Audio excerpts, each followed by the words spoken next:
soy de los dolores. A lo mejor no te doy una hostia en medio de la calle, pero a lo mejor te pincho las ruedas del coche. Y bueno, pues soy un poco navajero. Ya está, no pasa nada. ¿Has visto por qué va a ser buen entrenador?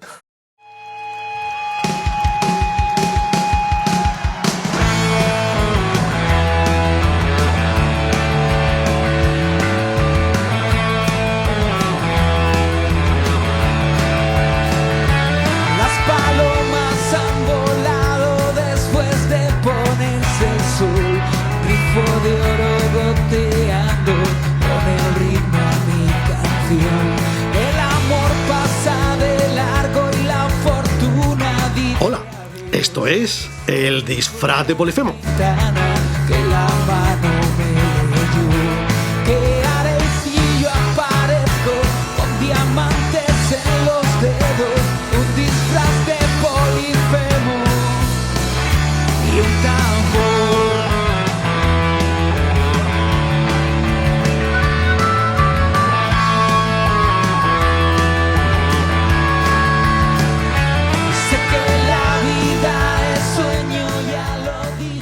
Hoy, en El Disfraz de Polifemo, iniciamos una nueva serie de entrevistas.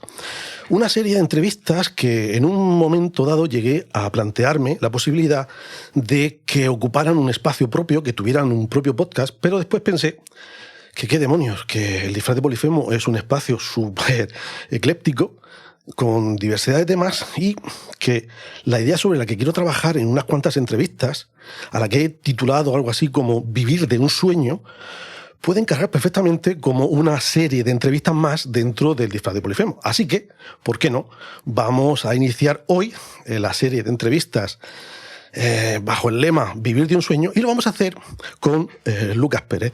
Lucas Pérez es un cartagenero graduado en Filosofía por la Universidad de Murcia, entrenador de baloncesto y que actualmente es entrenador ayudante en el equipo de Murcia, en UCAM Murcia, con Sito Alonso como jefe. Lucas, ¿qué tal? ¿Cómo estás? Muy bien, encantado de estar aquí, de ver el proyecto este que tienes entre manos y me encanta todo el tema del podcasting, me encanta el tema de estas entrevistas en el cara a cara, de poder conversar un poco más que una entrevista al uso con preguntas-respuestas, así que encantado de estar aquí. Pues siendo el lema o la serie de entrevistas algo que se llama Vivir de un sueño, pues la primera pregunta que te tengo que hacer no es otra que tú cuando eras pequeño, ¿qué querías ser de mayor? Pues no lo tenía muy claro. Seguramente ser jugador de baloncesto, como todos los chavales que nos dedicábamos a hacer un deporte. Me di cuenta muy pronto que eso no era posible.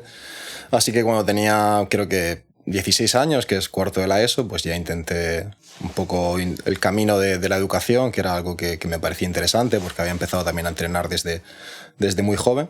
Y me gustaba mucho el tema de transmitir conocimientos, los pocos que tenía en ese momento y los pocos que sigo teniendo ahora, creo, para cómo está el mundo de la cultura, la sociedad y todo lo que representa, que creo que con la madurez que vamos cogiendo, pues te das cuenta de que eres insignificante dentro de todo el mundo del conocimiento que hay. Pero me salió bien, aposté por la filosofía, que era una asignatura que me parecía súper interesante en bachillerato, y cogí ese camino. Me interesaba también el tema de, a lo mejor, del magisterio, pero mi nota no era ni mucho menos buena de bachillerato, y lo más accesible era la filosofía, que me parecía interesante. Fui a por ello, luego hice el máster de profesorado y estuve ejerciendo unos años ahí como profesor en un instituto, así que ese era mi sueño. A partir de ahí todo cambió un poco. Pues ahora te tengo que decir una cosa, y es que te he mentido un poco, porque te dije que teníamos una entrevista, y efectivamente tenemos una entrevista, pero me da la sensación de que tú y yo aquí esto se queda un poquito pobre. Entonces, si me vas a permitir un segundo una cosa tecnológica, a ver si la tecnología me lo permite.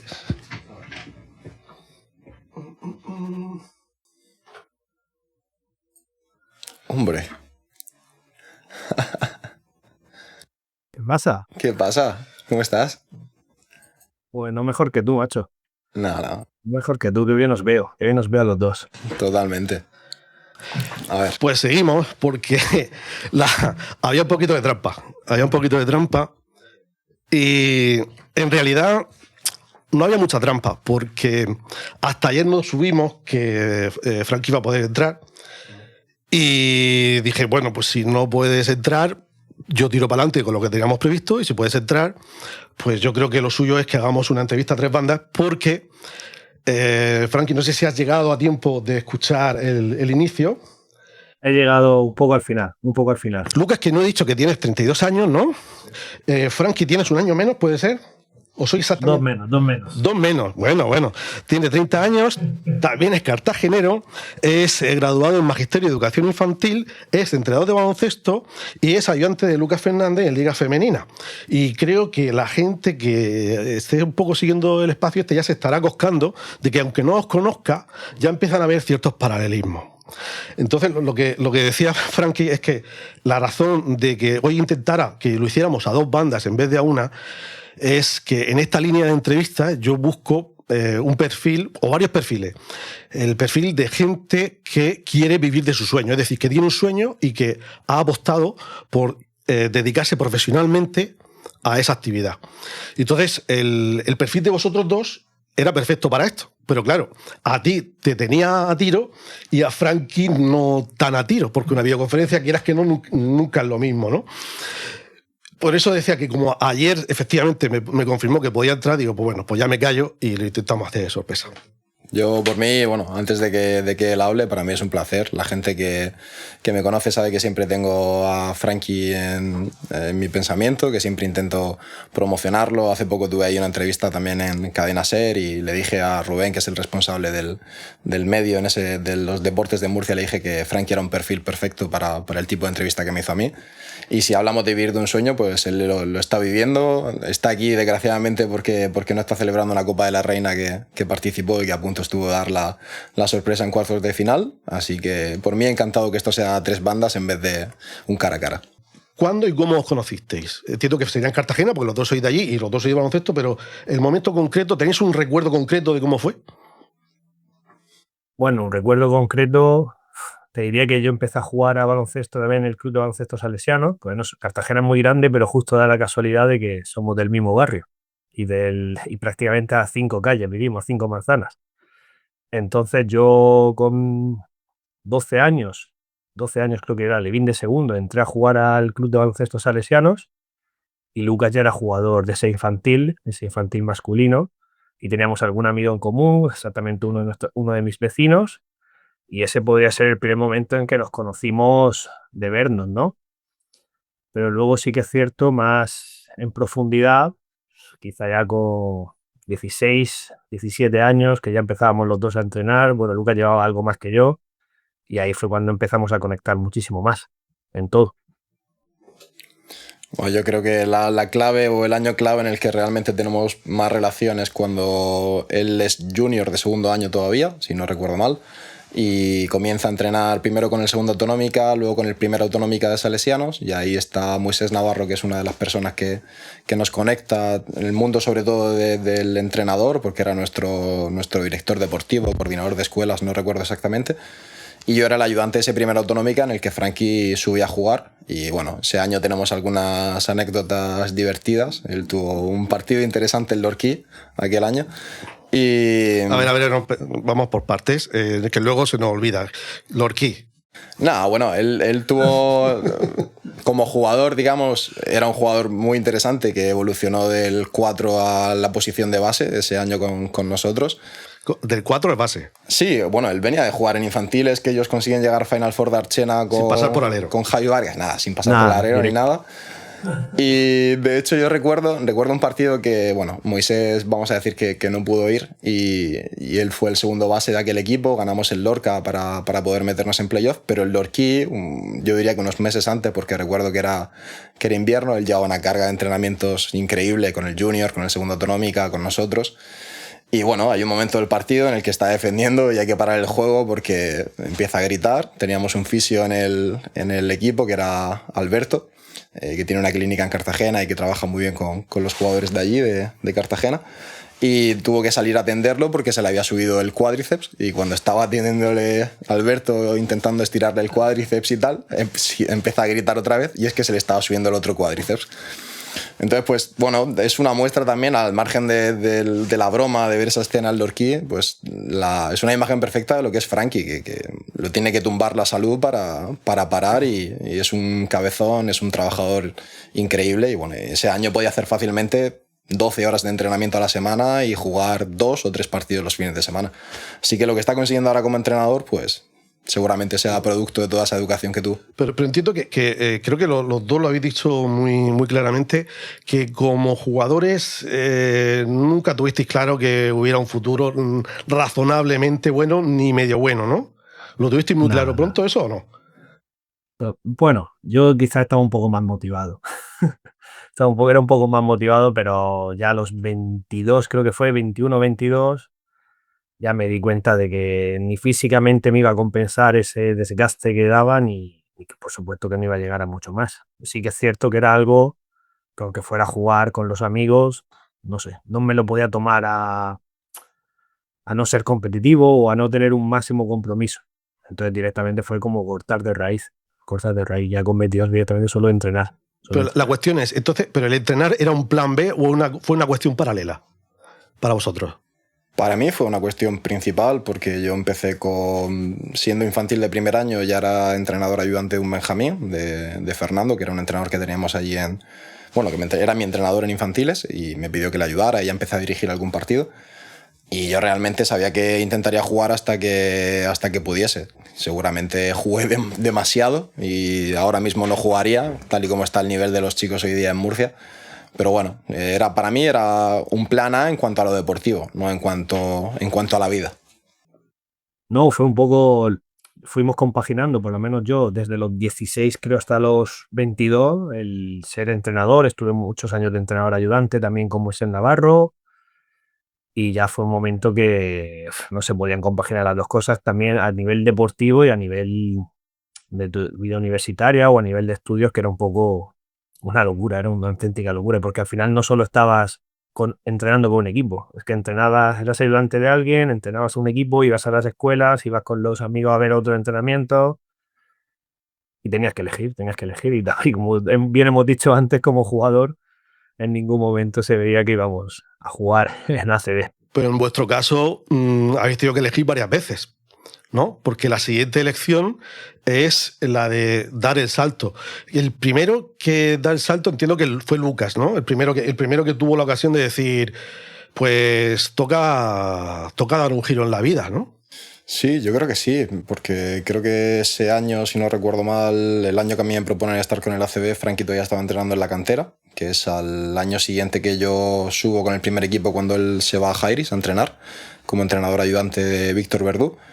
Y es ese año, pero la diferencia es mínima. Si no recuerdo mal, Frankie compagina un año instituto y Liga 2, creo. Sí, uno o 2 años, me parece. Liga Challenge, sí. Y bueno, lo que antes era Liga 2, que ahora es Liga Challenge. Y él lo compagina. Yo no tengo la posibilidad de compaginarlo, sobre todo por tema viajes, exigencia, muchos entrenamientos por la mañana, incluso dobles, en esos 2 primeros años que estuve con el equipo. Y tuve que decidir, pero sí, me tocó hacerlo y bueno, creo que de momento he salido ganando. Ya veremos en el futuro. Te he escuchado decir que tu padre tuvo un papel importante y no en el sentido estadísticamente más frecuente, porque él te apoyó sin condiciones o eso es un poco el mito que se cuenta para que quede bien. No, yo, o sea, nunca, quien me conoce sabe que mi intención no es quedar bien. El mito o en contra de la estadística fue mi padre, a favor de la estadística fue mi madre.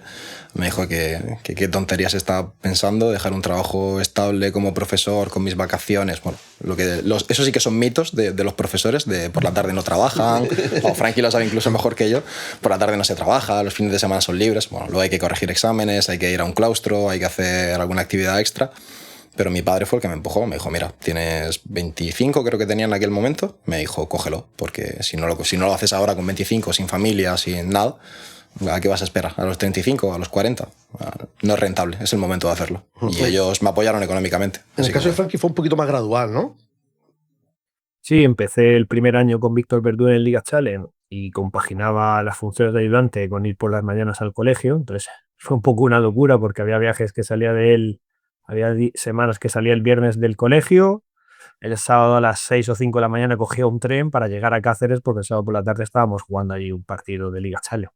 Entonces, ese año fue una locura. Al año siguiente tuvimos la suerte de ascender a Liga Femenina y ya era una propuesta muy profesional o 100% o nada, ¿no? Y bueno, tuve también la suerte de que mi familia, mi pareja me apoyaron y como bien dice Lucas, como dice su padre, era un momento de que o lo hacías ahora o cuándo vas a dar el salto, cuando ya tengas más responsabilidades en la vida. Y bueno, y ahora mismo vamos luchando con ello y viviendo un poco del sueño, como dices. Porque tú tuviste unos meses, porque claro, tú lo veías venir que en algún momento iba a llegar, pero en el caso de Lucas como que fue de un día para otro, ¿no? Es decir, oye, aquí está el tren, ¿te subes o lo dejas pasar? Sí, ¿O no fue así? de hecho yo recuerdo que me llamó Sito, que lo he contado alguna vez. Me llamó Sito y a partir de ese momento cuando llegó, además recuerdo llegaron mis padres a casa porque era verano y yo vivía todavía con ellos. Y se lo comenté, estuvimos hablándolo, llamé de vuelta, dije que sí, pero que había que darle una vuelta al tema de las condiciones económicas. A la semana siguiente, eso creo que fue un viernes, pues un lunes o el martes me senté con Alejandro Gómez, el director deportivo. Me propuso el tema económico, al final llegamos a un acuerdo y al día siguiente estaba llamando al director del instituto en el que trabajaba para decirle que me gustaría sentarme con él para hablar unas cosas. Las cosas eran que desgraciadamente me tenía que ir, que estaba encantado del trabajo, pero que la oportunidad que tenía era, bueno, irrechazable. ¿Vuestra trayectoria creéis que es muy paralela como me parece a mí o vosotros no lo veis tan paralelo? Porque yo veo muchísimas similitudes y paralelismos, incluso hay un momento, anécdota que comentaremos ahora que también es muy parecido. Bueno, creo que sí, creo que es parecida, es parecida. No sé cuánto podemos comparar a nivel de lo que tú dices, ¿no? De ir directamente, porque Lucas fue algo como muy inesperado y yo el primer año a lo mejor fue un poco, voy a ir tanteando a ver cómo funciona de verdad este negocio. Pero sí, es que se podría decir que sí. Yo voy a decir que no. Justifícalo. Él, como entrenador en la región de Murcia, tiene una trayectoria que más le gustaría tener a muchos entrenadores. Quiero decir, él, al margen de los campeonatos infantiles que ha ganado en Murcia, y no sé si algún cadete también puede ser. Cadete o Final Four Junior Cadete, seguro. Femenino, creo. Mini femenino que ahora es oficial, esa Final Four, antes no lo era y también la ganaba en San Javier. Entonces él tiene una trayectoria como entrenador. También la perdí, Bueno, pero eso no hay que decirlo ahora en público. Bueno, el clásico de que solo la pierde el que la juega, ¿no? Pero bueno, él tiene una trayectoria, luego también como entrenador de la selección murciana. Él, digamos que ha tenido una serie de éxitos a nivel baloncesto y ya no solo de resultados, sino ha formado un montón de jugadoras que luego, pues por ejemplo en UCAM muchas están jugando ahora en el Nacional Femenino y tiene mucho mérito eso también, que toda esa generación haya llegado. Y empezaron con él en minibásquet y en infantil, las llevó él, y ahora están jugando con el trabajo después de muchos entrenadores, pero es él el que a lo mejor puso el gen ese competitivo que siempre le da a sus equipos.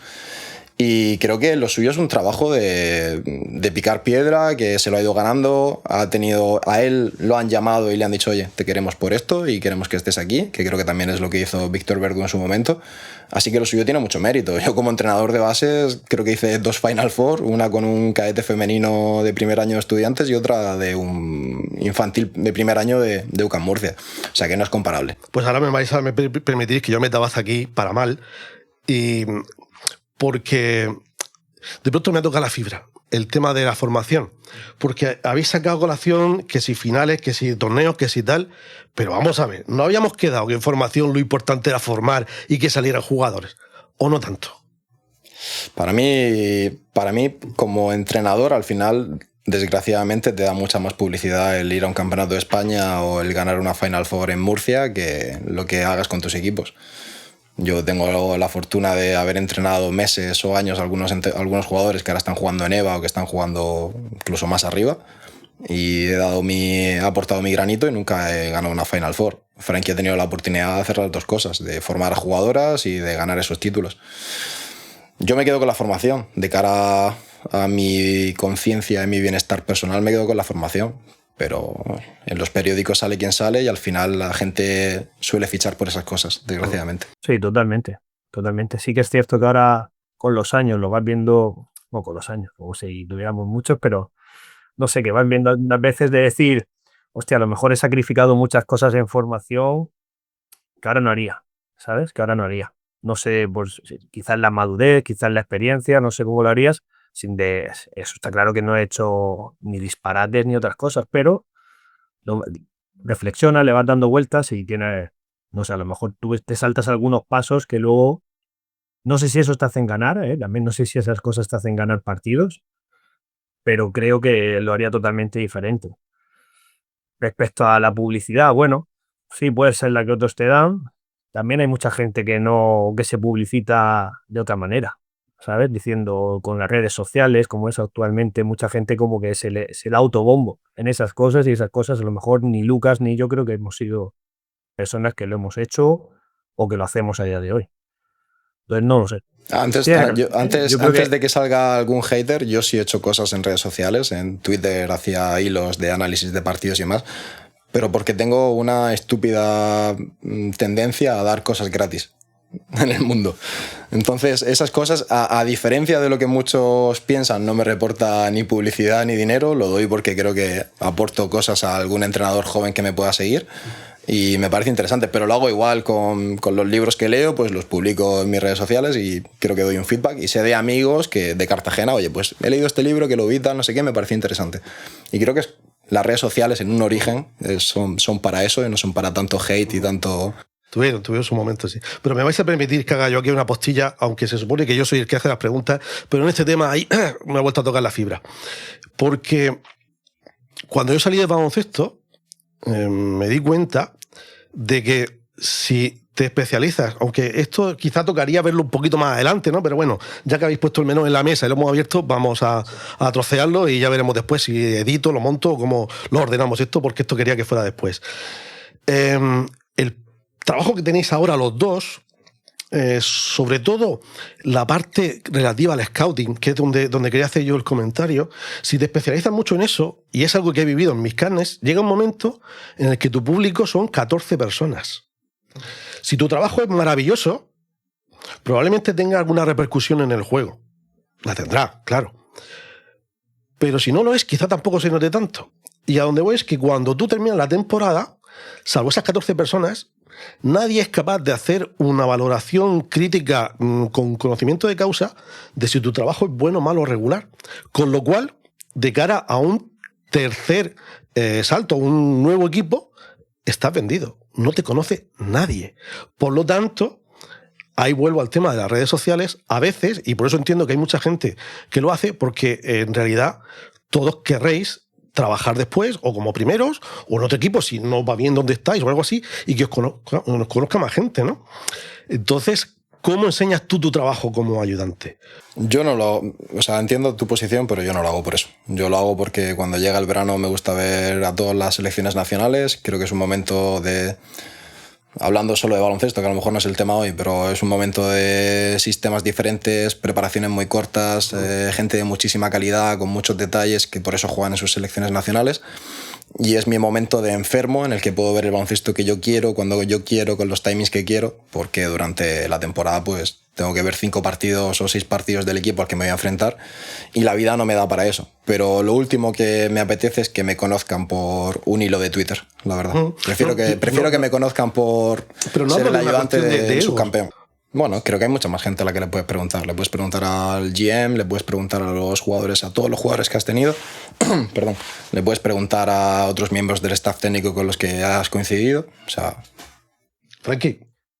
Yo creo que va un poco por eso. Yo creo que tú tienes que hacer bien tu trabajo y un poco el que te tiene que valorar, o que solo hay 14 personas, pero son en realidad el que sabe valorarlo y el que sabe de baloncesto lo va a valorar. Y no creo que haya que obsesionarse con lo que hemos hablado antes, ¿no? De publicar tus cosas o tu trabajo o otros análisis, porque al final en este mundo te vas moviendo también un poquito a nivel de por primeros entrenadores, por jugadores, por cosas así, que son los que valoran ese trabajo. Que es difícil que te lo valoren fuera de tu foco, ¿no? Fuera de tu entorno. Claro que lo es, pero es que creo que funciona así, o así como yo lo entiendo. O así es como yo lo entiendo. Entonces, no sé, no es algo... A mí, yo por lo menos no me obsesiono en eso. ¿Sabes? Yo intento hacer mi trabajo lo mejor posible y además creo que un entrenador ayudante, como hemos hablado, en muchas más cosas que el scouting, Y también depende muchas veces de las funciones del primer entrenador o de qué tipo de primer entrenador estés. Tienes más trabajo en pista o tienes más otro tipo de acciones o otro tipo de responsabilidades, y yo sinceramente no creo que haya que obsesionarse con eso. Y yo sé que, por ejemplo, Lucas, porque yo lo conozco como persona, no lo hace por eso. Es más, muchas veces esos propios tweets que pone a nivel de vídeos y todo eso, yo lo hablo con él, los comento, y esto me ha gustado, esto tal. Bueno, como hacemos todos, no sé. No creo que haya que obsesionarse o compartir ese trabajo, ni que te vayan a salir más o mejores oportunidades con eso, porque hay veces hay mucha gente que no la conocemos o que está fuera de los focos y siempre tiene trabajo y es muy buena en lo suyo. Y hay una cosa que es mucho más importante que toda esa publicidad y demás, que es tener un buen agente. Y sirva aquí de comentario, creo que ninguno de los dos tenemos. Creo, a no ser que la haya firmado. Pues lo estás poniendo bien. Ni redes sociales, ni agente. Entonces... No, pero bueno, yo creo que él también opina un poco con lo que yo voy a decir ahora, que yo he llegado, personalmente hablo de mi caso, he llegado donde he llegado, con la suerte de que voy a ser muy coloquial y a lo mejor un poco vulgar en esto, pero yo no me he tenido que comer ningún culo para llegar a donde estoy. Entonces con eso estoy muy contento. No he tenido que bailarle el agua a ningún director deportivo, no he tenido que darle palmaditas en la espalda a ningún agente, no he tenido que agradecer nada y no estoy en deuda con nadie. O sea que el día que me vaya me iré libre y sin tener que hacer... Digo del mundo del baloncesto. Uh-huh. Otra cosa es que yo con los años haya madurado y sea lo suficientemente inteligente como para no ser el niño borde que era con 21 años o 22 años, porque ahora tengo ya casi 33. Entonces me conozco mucho mejor, sé cómo me tengo que comportar, sé que hoy día el mundo del deporte funciona mucho a través del networking y no es un tweet, sino pues una conversación que tienes en un espacio privado, es un mensaje que hay que mandar en el momento adecuado o que recibes tú en el momento adecuado, y así es como funciona. Si no tienes agente, como es mi caso, así es como funciona el deporte de élite. Totalmente de acuerdo en eso. Hay veces que no necesitas que todo el mundo lo vea, pero a veces esos ámbitos privados donde vas enviándote mensajes o hablando con diferentes entrenadores de la liga, pues te va haciendo crecer y te va... Y bueno, yo creo que al final somos todos personas en eso, entonces hoy por ti, mañana por mí, a lo mejor en algunos momentos. Entonces nunca se sabe. Yo estoy seguro que Frankie habrá recibido también, pero yo cuando digo de mandar o recibir mensajes no me refiero a, vuelvo a repetirlo, a tener que lamer un culo. Me refiero a que mi equipo, por ejemplo, lo ha hecho bien el año pasado siendo subcampeón de la ACB y recibes mensaje de otros entrenadores de la liga porque valoran lo que ha hecho el staff técnico, no solo el primer entrenador, y dicen, oye, enhorabuena por el trabajo, sé que esto estaba ahí. Lo pregunto de otra manera. Vale. ¿Las habilidades sociales son una parte más de los requisitos que tienes que tener como entrenador si quieres ser profesional y durar? Sí, sin duda. No ser... Ya no simplemente por el tema de buscar un trabajo en otro lugar o porque otro club te fiche o lo que sea, sino porque tú estás trabajando con personas. Esto no es un trabajo en una máquina en una cadena de producción de coches. No funcionamos así. Yo tengo que tener habilidades sociales para detectar cuando un jugador no está pasando un buen momento o cuando quizás está pasando un momento demasiado bueno porque ha sido MVP del mes y hay que bajarle un poco los humos. Sé cómo tengo que comportarme con mi primer entrenador dependiendo de si hemos ganado o hemos perdido, si puedo ser más o menos crítico cuando llego a la sala, a su oficina, y tengo que saber cómo comportarme si mi general manager está más o menos feliz con cómo está jugando el equipo. Creo que eso es lo que te mantiene vivo. Si eres incapaz de tener esas habilidades sociales sin perder tu personalidad, pues seguramente sobrevivirás en este mundo. Has puesto sobre la mesa otro tema que quiero abrir, ya que lo vais poniendo, que es el trato con los jugadores, jugadoras. Pues tuvimos una vez un pequeño debate en un curso, bueno, el curso que durante años me encargué de dirigir, sobre cómo debe ser la relación entrenador-jugador o jugadora. Porque el entrenador que yo tenía a mi lado, que era un entrenador ayudante ACB, decía que no estaba nada de acuerdo con la tesis que estaba defendiendo en la tarima el ponente, que decía que había que mantener cierta distancia con las jugadoras. El tema de confianza, una cuestión de demasiadas confianzas no era bueno, entonces que estuviera siempre claro quién es el entrenador, quién tal, y él me decía, pero no, tú sabes el trabajo que cuesta conseguir que un jugador se te abra un poquito y confíe en ti y te cuente todo eso que tú tienes que sacar para que esa información poder utilizarla. ¿Cuál es vuestra opinión? Yo creo en eso que el jugador o la jugadora son muy listos, son muy inteligentes. Entonces, creo que hay que ser uno mismo, eso para empezar, para lo bueno y para lo malo, porque todos tenemos nuestras cosas mejores y peores, ¿vale? Que intentemos mejorarlas, y sobre todo creo que tienes que ser honesto con ellos y con ellas. Si cuando uno es honesto, tanto oye, cuando se hacen las cosas bien, también hay que recalcarlas y también hay que decirlas, no solo en el juego, sino a veces, o esos jugadores que juegan un poco menos, y hay que fortalecerlos o recalcarles que hay cosas que están haciendo bien, y también hay que ser honesto cuando lo están haciendo mal. Luego teniendo siempre lo que ha dicho Lucas, esas habilidades sociales de ni hundirlos mucho, ni llevarlos muy arriba. Pero yo creo que eso que has dicho corresponde ya a un baloncesto un poco más antiguo. Un poco más antiguo, siempre teniendo claro que al final los protagonistas o las protagonistas son ellos, para todo, porque muchas veces hablamos de que es más fácil cambiar a uno que cambiar a 15 o cambiar a 12, pero creo que el jugador lo que necesita es que seas honesto con él. Pero no estás contestando la pregunta. Yo hablo de cercanía. ¿Cercanía o lejanía? Sí, pero es que ese ser honesto, yo creo que es ser una persona cercana con él. No tiene por qué ser, no lo sé. Yo creo que cada uno tiene que ser como ser y estar muy seguro o no tener ese ego tan alto de...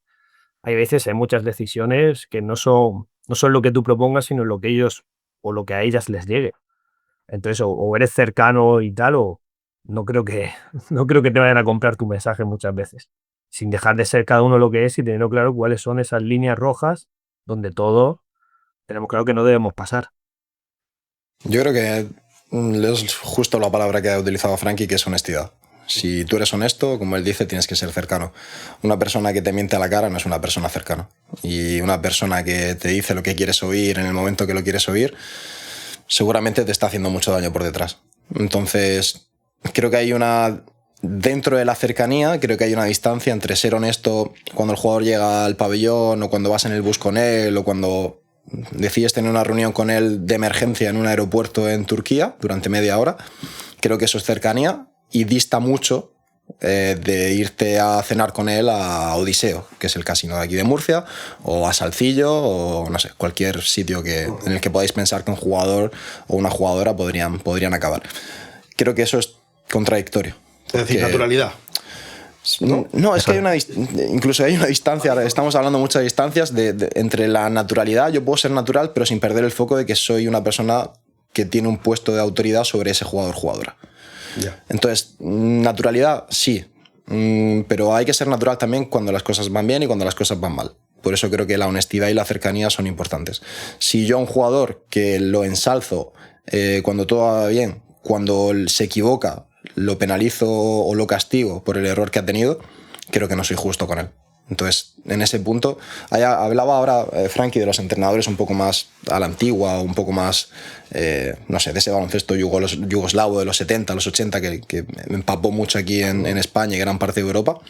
Y creo que cada vez quedan menos de esos. Creo que ahora hay una figura que los americanos llaman que es el player's coach, que hoy día hay muchos de esos ya al máximo nivel aquí en Europa, y se ven cada vez menos de esos entrenadores que daban golpes de remo, ¿no? Como en Los Simpsons. ¿Cuál ha sido la mayor renuncia que habéis tenido que hacer para seguir vuestro sueño? Bueno, yo me atrevería a decir que por el tema de la distancia, creo que la de Frankie este año es ahí grande. gana un punto extra, ¿no? Es bastante grande. Tengo la suerte de que me acompaña mi pareja, y eso al final, más que la suerte, es un apoyo fundamental. Y eso es algo que a lo mejor no, si eso no ocurre, no terminas de dar el paso, pero sí que es cierto que renuncias a tu familia, renuncias a tu gente, que siempre ahora está lo bueno de las redes sociales, ¿no? De que ahora podemos estar todo el rato conectados, pero claro. Sí, pero un abrazo solo lo puedes dar en persona. Pero un abrazo, tomar un café, eso no, o un tomar una cerveza, eso no es lo mismo que oye, vamos a hablar un rato por teléfono. Y eso yo creo que ahora, pues bueno, podría ser que es lo que más, podríamos decir que es lo más grande que he podido hacer eso, lo que más he podido renunciar. Bueno, no he dicho no sé si lo he dicho al principio, que Frankie está en Guernica y nosotros estamos grabando en Murcia. Lucas vive, bueno, en Murcia, no sé si vive físicamente en Murcia, pero vamos, en la región de Murcia al menos. Y claro, Guernica de Murcia es un paseíto. A eso me refería. 800 kilómetros. 800 kilómetros. Bueno, pero al final creo que cuando tienes ese sueño y te empuja y hay una oposición que es buena para él en este caso. Él, bueno, antes de que saliera oficial que él se marchaba a Guernica, creo que ya lo hablamos y yo le dije que si estuviese en su posición que lo tomaría, porque creo que era una buena oportunidad para él. Y por mi parte, no sé, renunciar tampoco he renunciado a grandes cosas. Quizá por el trabajo que tenemos renuncias a hacer otras cosas, renuncias a un fin de semana con tu pareja, renuncias, que creo que eso también le pasa a Frankie aunque esté en Guernica, pues el día que te vas, como yo la semana pasada, que me fui un lunes a París y volví el domingo después de haber jugado en París y en Lugo, pues esas semanas largas ya no solo renuncias a un fin de semana con tu pareja, sino que si tienes un hijo, pues digamos que renuncias a un estilo de vida, renuncias a una forma de trabajo que a lo mejor cada vez se diluye más en el siglo XXI o en 2025, donde parece que el trabajo lo copa todo y que tenemos que estar disponibles 24/7, pero en nuestro trabajo, nuestra profesión es realmente así. Entonces ese trabajo que podíamos tener él en el colegio, yo en el instituto, de 8 de la mañana a 3 de la tarde, pues con las tardes libres y viernes, el puente largo a veces y todo eso, pues renuncias a ello. ¿Creéis en la filosofía 24/7/365?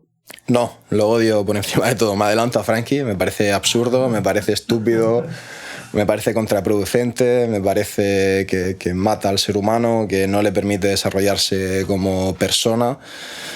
Y creo que además es estúpido. O sea, no sé de qué otra forma puedo incidir más en mi punto de vista, pero creo que una persona que no tiene, no sé, la posibilidad de irse al cine y apagar el teléfono, pues es una persona que poco a poco muere.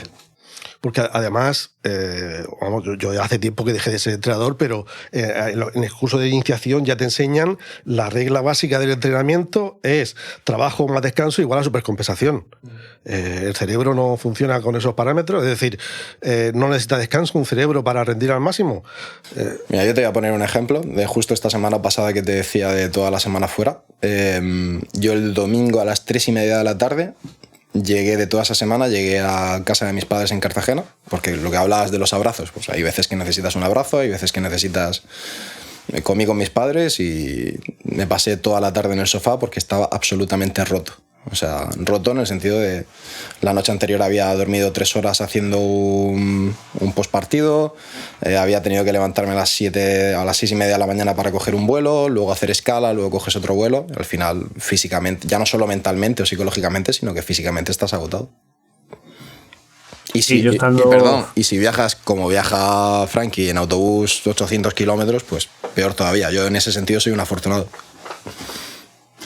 Sí, totalmente. Yo estando totalmente de acuerdo con Lucas a nivel de que necesitas desconectar, de que necesitas tener además no solo desconectar, es tener otras inquietudes fuera del baloncesto, otras cosas que te motiven porque creo que luego te hacen de verdad estar centrado o cuando toca ponerse, ¿no? Con el foco puesto en lo que tienes que estarlo.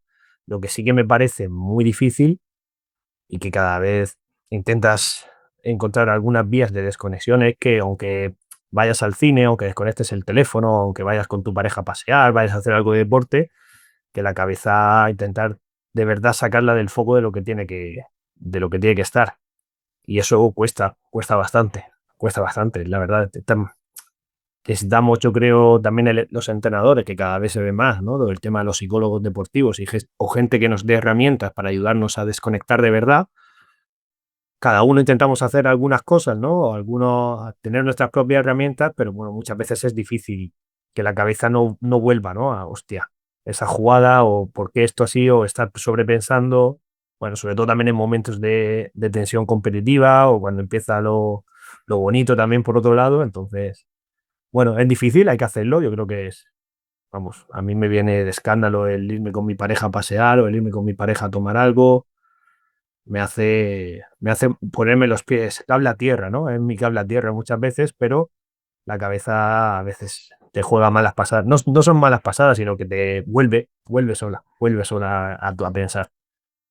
Yo creo que tendría que haber un botón en el cuerpo de los entrenadores que lo pulsas y estés 12 horas sin pensar en baloncesto. O sea, creo que es, no sé, como un periodo de cuarentena en el que tendrías que estar libre de toda carga Porque si te mantienes en la continuidad de pensar, como decía, en esa canasta, en ese partido, en lo que te viene después, en cómo está este jugador, cómo está esta jugadora, al final, cuando luego tengas que reconectarte de verdad a ese mundo, vas a estar agotado. Entonces, hay un punto en el que tienes que descansar.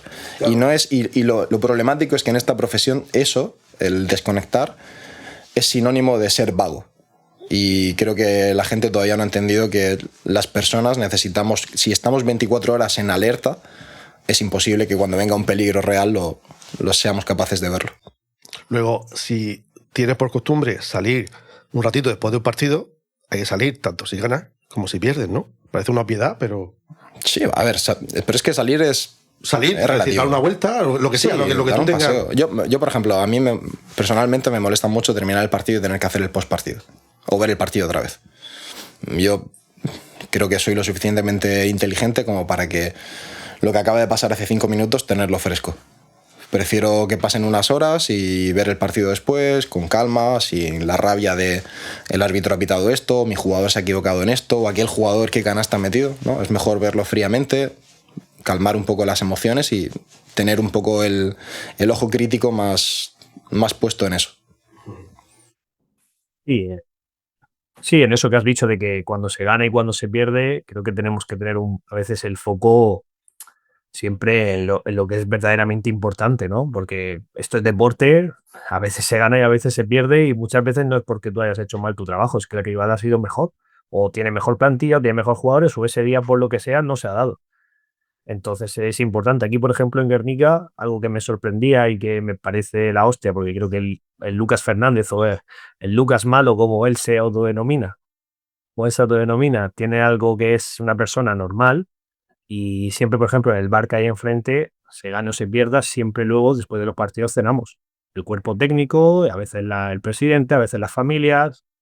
Y eso creo que es algo que también te pone a veces en tu sitio. Hombre, cuando ganas todo es un poquito mejor, se vive bastante mejor que cuando se pierde, pero hay que relativizar esas cosas, de la derrota sobre todo. ¿Qué ha sido lo más duro hasta ahora? Las condiciones muchas veces económicas posiblemente no sean las mejores. Entonces yo creo que al principio eso es algo con lo que vas lidiando porque estás independizado y fuera de casa, porque tienes ciertos gastos a nivel, no muchísimo, ¿no? Pero a nivel familiar, pero son tus gastos y es algo que al principio te choca un poco. Y luego sí que es cierto el compaginar, sobre todo al principio, de todo, ¿no? Tu familia, tus amigos, tu pareja. Hostia, esos tiempos, pues son horarios, como ha hablado antes Lucas, ¿no? De que a lo mejor un fin de semana terminas de jugar el sábado y el domingo no puedes ir a tomarte algo porque tienes que estar trabajando porque enseguida a lo mejor juegas el miércoles, en el caso de Lucas, por ejemplo, Europa. Entonces, al principio me resultaba muy complicado y hacer a lo mejor, porque, no sé, nosotros no nos hemos criado en un ambiente donde tienes padres que hayan sido deportistas de élite o amigos o mucho entorno donde has estado con gente que vive lo que es la élite del deporte. Y eso también la familia se tiene que adaptar a todo. Y por eso yo por lo menos soy un afortunado. Y yo creo que eso es algo quizá lo más duro en el principio. Ahora, bueno, ya lo vas llevando. Para mí lo más duro al principio fue lo que decía él del aspecto económico. Yo me tuve que mudar de Cartagena a Murcia, el salario en aquel momento no era lo que la gente piensa. Mucha gente se piensa que cuando accedes al mundo del deporte de élite automáticamente tienes un sueldo de 10.000 euros y que el dinero llueve conforme entras por la oficina. Y todo lo contrario. Al final creo que ahora ya no, porque por suerte los entrenadores, él por ejemplo todavía no, en femenino, pero los de masculino en ACB los entrenadores ayudantes tenemos un convenio laboral que fija unos mínimos. Pero los trabajadores que hace 6 años cuando yo entré estaban alrededor del equipo, de los jugadores y del primer entrenador, esos trabajadores no cobraban en consonancia a lo que cobra un jugador profesional o un entrenador profesional. Entonces tú accedes a ese mundo pensando que va a pasar otra cosa, que vas a tener un cambio económico en tu vida y no es así. De hecho, yo lo puedo decir abiertamente, yo perdía dinero respecto a mi posición anterior y bastante dinero y tuve que estar sobreviviendo pues 2 años con los ahorros que tenía o con la ayuda de mis padres o lo que sea. Sí. Pregunta que quiero que respondáis ahora los dos a la vez, a la de 3, cuando yo diga 1, 2, 3. ¿Vale? Hago la pregunta, cuento 3 y contestáis a la vez. ¿Vale? ¿Quién de los dos cobra más? 1, 2, 3. Yo. Lucas. Vale, no quiero preguntaros cantidades, que eso queda feo, pero... Mis cantidades, a diferencia de las suyas, mis cantidades pueden ser... La gente puede imaginar cuáles son porque el convenio es público. O sea que... Bueno, pero el convenio regula los mínimos. Bueno, pues ya te estoy dando una pista. Te estoy dando una pista. Kapinsky. Con algún bonus, por ejemplo, el año pasado por todo lo que hicimos, pero por resultados, pero el mínimo. O sea que ahora mismo me considero que soy un afortunado viendo cómo está la sociedad en España, pero antes de eso hubo... No te voy a decir que pasaba hambre, porque sería de ser una persona estúpida decir eso, pero sí hubo momentos en los que, bueno, no te podías permitir algunas cosas que ahora mismo sí. Yo, por ejemplo, tengo 2 años más que él, tengo 32 años y por las condiciones de mi trabajo, no me puedo permitir tener una hipoteca de una casa, por ejemplo, ahora mismo. Cosa que otra gente sí. Desgraciadamente, ni tú ni muchísima gente en España hoy en día se puede permitir eso. Bueno, depende. Si él o yo, voy a hablar por mí, si yo hubiese elegido hace 6 años que empecé ahí entrar a hacer una oposición, pues a lo mejor sí podría. Pues los dos tenemos un amigo en común que es policía local y hace poco se ha comprado una casa, porque además tiene facilidades para eso, por ser funcionario. Entonces, pues mira, él tiene esa suerte, o a lo mejor él es más inteligente que nosotros, que nos pensamos que por vivir el sueño del deporte profesional lo estamos haciendo mejor y a lo mejor nos estamos equivocando. Hablábamos antes de las carreras paralelas y que había una anécdota, bueno, no sé si llamarlo anécdota, que hasta en eso hay cierta similitud. Y es que los dos habéis pasado por la situación de tener que, iba a decir comeros, no sé si es la palabra comeros, el tener que hacer de primero por circunstancias sobrevenidas y sacarlo, entiendo que bien, ¿no? ¿Cómo fue el caso de cada uno? Bueno, yo fue porque el equipo no marchaba en una situación adecuada durante la liga regular y al final, lo hemos hablado antes, ¿no? Y muchas veces es más fácil cargarse a uno que tener que cargarse a 12, ¿no? Y entonces Eric Suris tuvo que abandonar el equipo porque fue despedido por el club. Bueno, fue una semana un poco de incertidumbre, porque sabes que estás con el equipo esa semana, enseguida va a llegar otro entrenador, no sabes cómo va a funcionar todo, entonces, bueno, fue una semana complicada, porque al final en Liga Femenina era yo el único ayudante y te apoyas también un poco, pues bueno, en el preparador físico, en el fisioterapeuta, y son los que te van ayudando un poco, pero era como hacer todo el trabajo de todo el mundo, ¿no? En esa semana. Y fue una semana complicada. Luego sí que es cierto que, bueno, sacas el partido y todo, las jugadoras yo creo que dieron un paso adelante, pero una semana complicada, no sé. Ha resoplado 3 veces ya, solo de pensarlo. Se puede decir, digo que ha resoplado 3 veces mientras lo cuentas. ¿Se puede decir que es un marrón? ¿O el ser ayudante y coger el equipo como primero no debería considerarse un marrón? Yo a lo mejor no uso la palabra correcta, como marrón. Claro, es que también yo creo que las circunstancias lo marcan todo. Por ejemplo, en el caso de Lucas es algo que pasa y que es fuera de lo extradeportivo, ¿no? Y yo creo que en este caso es más un marrón. Es un marrón. Luego siempre que es cierto que tiene que estar preparado para ello, ¿no? Para cualquier cosa, el trabajo del ayudante, yo cada día que va pasando y cada temporada, cuanto más rápido te adaptes a cualquier cosa que va pasando, mucho mejor. Pero claro, en ese momento es un marrón tremendo. ¿Tú cómo lo viviste? Porque a mí lo que me interesa al final es las sensaciones, la parte personal, que es a lo que vamos. Sí. Luego con las semanas te vas dando un poco más de cuenta. Esa semana no te da tiempo ni a pensar, ¿sabes? No piensas, no te da tiempo a pensar. Y eso era algo que decías, hostia, tengo que preparar entrenos, vale, todo, pero es que encima tengo que estar con el vídeo, montarlo todo, ¿sabes? Era como y encima van pasando cosas de esta jugadora a lo mejor se marcha también, o ahora echamos al entrenador, te quedas con el equipo, vale, pero va a venir otro entrenador, ¿cómo va a funcionar esto? ¿Sabes? ¿Qué cambias, qué ajustas? ¿Sabes? Es un poco una locura auténtica. O sea, del borde mental, ¿no? Porque claro, te cayó lo tuyo, lo del entrenador que había, más todo lo de alrededor extra. Exacto. Que esa semana toca, ¿no?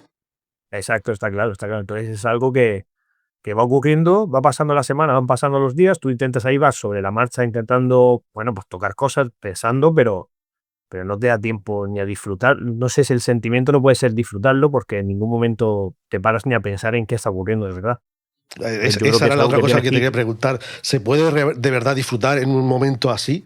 ¿O eso es muy tópico? Relájate y disfruta, sí, claro. Primero porque mi relación con él y su líder era espléndida. Porque es una gran persona, un gran entrenador, y era alguien que a mí me ha tratado excelente, que valoraba mi trabajo. Y entonces es algo, hostia, que te afecta de repente algo a lo personal, ¿no? O a tus sentimientos. Pero claro, tienes que dar un paso adelante o estar en tu sitio o estar preparado para todo lo que está ocurriendo en ese momento. Entonces, es algo que no disfrutas porque no te da tiempo a pararte a pensar realmente en cómo está funcionando todo. Y siempre tienes algún amigo que está jugando en Juventud que tiene que hacerte algún scouting de algún equipo contra el que juegas. Que recuerdo que esa semana me di como 3 partidos de ese rival. No me acuerdo quién ¿era la SEU o no? Lugo. De Lugo. Estuve ahí viendo, hacía tiempo no había tanto femenino. El ayudante en la sombra. No, al contrario, o sea, no corté vídeo ni nada, pero bueno, me pedía mi opinión en algunas cosas y bueno, yo creo que eso también, él también lo ha hecho conmigo alguna vez y creo que es bueno tener una persona cerca que te entienda de esa forma y que entienda lo que necesitas. ¿Es habitual ese tipo de colaboración? No, porque creo que los dos vamos como muy inmersos en nuestro día a día, pero yo sí es verdad, o sea, los partidos suyos que puedo ver siempre los veo. Entonces es más un feedback de cómo he visto, por ejemplo, el último partido que fue el de cuartos de final de Copa de la Reina, pues cuando acabó, creo que al día siguiente nos llevábamos, tampoco mucho tiempo porque él estaba ocupado, pero una conversación de, oye, pues ha pasado esto, el tercer cuarto, el último cuarto, fue por aquí, fue por allí. Y es más un feedback del partido. Es verdad que cuando estaba aquí en Alcantarilla, pues presencial creo que es más fácil que verlo en canal FEP, que no siempre funciona. Pero sí, él intenta también ver los partidos cuando puede. Al final es también tener un punto de vista de una persona que sabe mucho de baloncesto, que está fuera del grupo, del día a día, y eso te ayuda mucho. Los árboles y el bosque, ¿no? Sí, bueno, al final es como verlo desde arriba, ¿no? Tú estás como dentro, peleándote con todos los elementos que hay alrededor, los rivales, tu propio jugador, tu propio entrenador, tu general manager, tu fisio, tu prepa que te dice no entrenes tanto con este, y al final tienes a alguien que solo ve el partido, que es el producto final o lo que escenificas, ¿no? el día del partido, y te ayuda mucho a, oye, pues he visto esto, he visto otro, y a lo mejor no es algo en lo que hayas caído, oye, pues a lo mejor lo ves y te dice, por ejemplo, el último partido que perdimos de ACB contra Girona, mucha gente desde fuera decía que se veía que era un tema de energía, de intensidad, de que los jugadores estaban cansados, que no es una cuestión de juego, de jugar mejor o peor, y hay días que pues eso es difícil controlarlo. Tenemos pendiente que contaras cómo viviste tú el día de... Iba a decir debut, pero es que no sé cómo se debería denominar, ¿no? No es un debut. Yo no tengo... Bueno, si es el tema de la Copa del Rey, que creo que es lo que nos ocupa, pues fácil. Por el tema del COVID, nosotros estábamos clasificados para la Copa del Rey del 2022, que bueno, es una competición que se juega a los 8 mejores de la primera mitad de temporada, y el entrenador principal y el segundo entrenador, porque yo en ese momento era el tercero, pues dieron positivo en COVID, estuvieron toda la semana sin poder ir al pabellón por la cuarentena, y me tuve que hacer cargo del equipo. Entonces hasta la mañana del partido, que fue un jueves, no nos confirmaron que el primer entrenador podía venir, que Sito podía venir, y hasta ese momento en principio iba a dirigir yo. Entonces toda esa semana actué como primer entrenador, y en el momento del partido pues es verdad que él estaba muy convaleciente porque había tenido problemas respiratorios y demás, y los 3 primeros cuartos y diría que parte del último también, pues estuve yo más tiempo de pie dirigiendo el partido como tal que él. Muy bien, porque ganamos contra Valencia, que era algo totalmente inesperado. Luego competimos muy bien al día siguiente contra Barcelona, pero no puedo decir que tomara muchas decisiones. O sea, tomé decisiones en cuanto a, quizá no plan de partido, pero sí este ejercicio, esta gestión de este momento, y en el partido también. Pero quizá cuando más he sentido eso ha sido esta temporada, cuando, bueno, ya lo sentí hace un par de años, cuando expulsaron a Sito en competición europea, en Hungría, en Son Baceli, y este año que lo han expulsado 2 veces, la primera jornada y creo que fue la quinta también. La primera perdimos, la segunda ganamos, pero las 2 el equipo estaba como en mala situación, y ya después de la segunda vez le dije que por favor, que la próxima vez que lo expulsaran que fuera con el equipo ganando de 20, si podía ser. Ya me parecía que te han expulsado 3 veces, las 3 veces me dejas al equipo ahí tocado. Dame una buena, ¿no? No, la última fue medio buena, lo que pasa es que nos habían remontado 18 puntos y íbamos perdiendo de 2.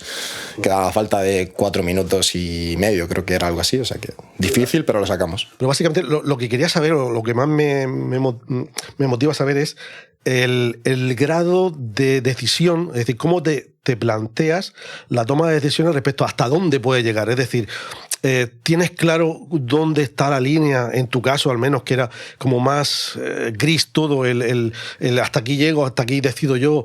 Porque a veces no hay nada peor que la indecisión. Claro, es decir, no sé si debo pasar esta línea por si me sobrepaso, pero si nadie toma una decisión... Hay una frase que, bueno, yo se la escuché a Jordi Évole hace muchos años, pero no por el tipo de periodismo que hacía, pero no sé realmente de quién es, que es más vale pedir perdón que pedir permiso. Entonces creo que es mejor que te pases por exceso que por defecto. Si al final te equivocas en algo, pues te disculpas y ya está. También teniendo un poco de sentido común y los pies en el suelo, sabes que las decisiones que van a tomar... No es lo mismo en el caso de Frankie, que no tenía un entrenador por encima en ese momento, que él era como el entrenador y por encima solo estaba el director deportivo, que yo, que sí tenía un entrenador, pero no estaba. Entonces la forma en la que toman las decisiones es pensando en cómo este entrenador tomaría esa decisión.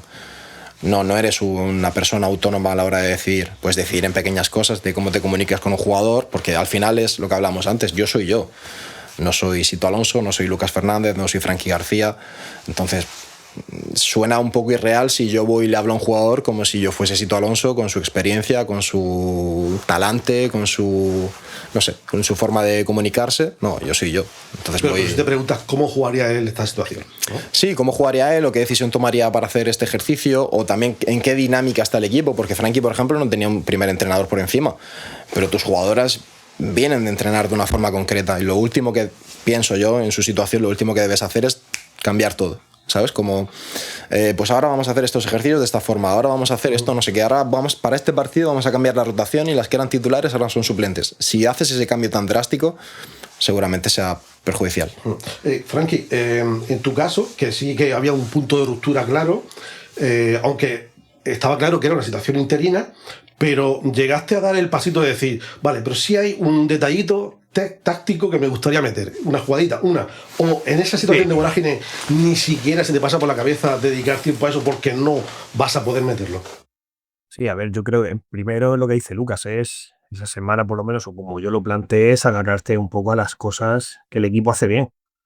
A las cosas que el equipo hace bien. También el equipo, también le afecta, como hemos dicho, creo que las habilidades sociales en ese momento son mucho más fundamentales.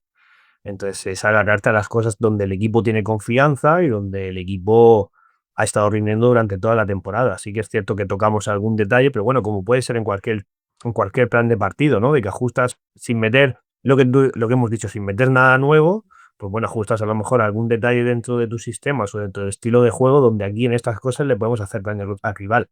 Igual en tu trabajo defensivo, ¿no? En tu filosofía defensiva.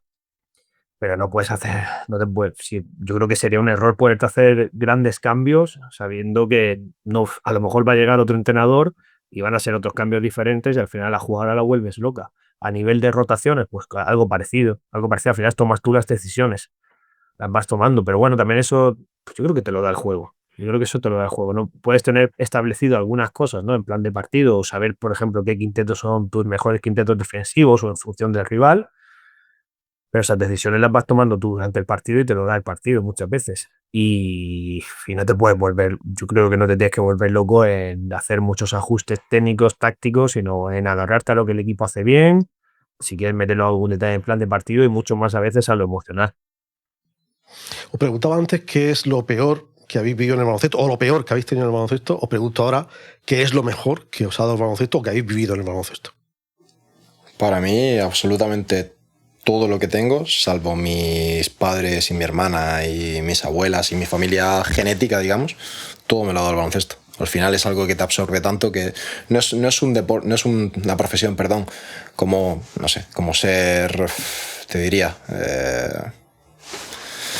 no se me ocurre ahora mismo, no es como ser médico, que al final pues puedes ganar unas amistades en el centro de salud o en el hospital que trabajes y que sea, no sé, para mí es algo tan absorbente que mis amigos son de baloncesto, mi pareja es de baloncesto, he conseguido que mi familia se meta de lleno en el mundo del baloncesto y es raro el día que no vienen a ver los partidos, mi hermana los sigue desde la distancia.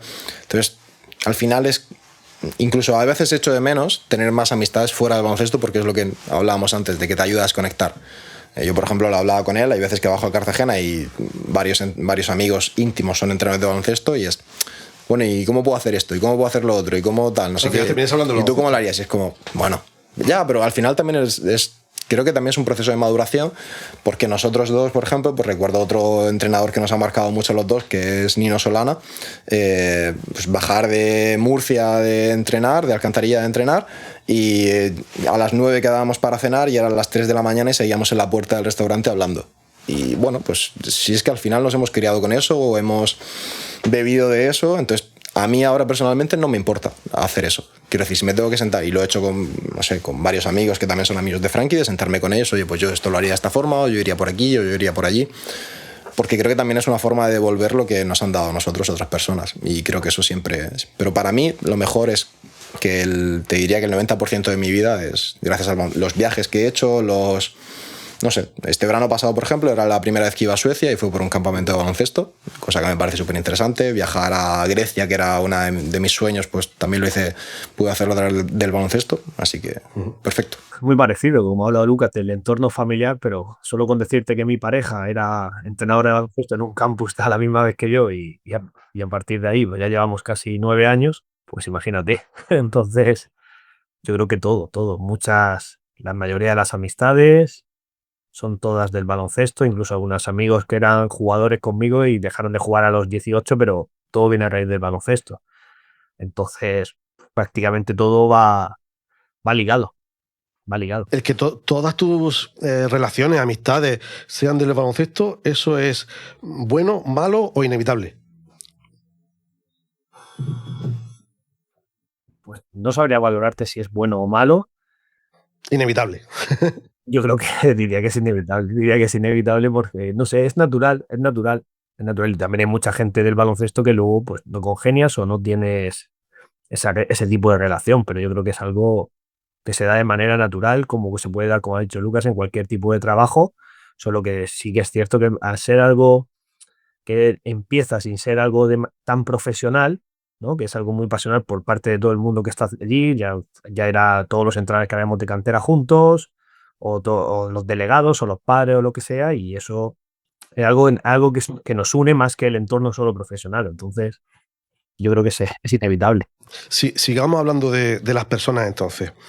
En el mundo del periodismo hay una máxima, una afirmación que decía Richard Kapuscinski, que era un poco el gurú del periodismo, que es que no se puede ser buen periodista y mala persona. Yo creo que eso es extrapolable a prácticamente todas las profesiones. ¿Se puede decir lo mismo en la vuestra? No. Se puede ser muy buen entrenador y ser un hijo de la gran puta.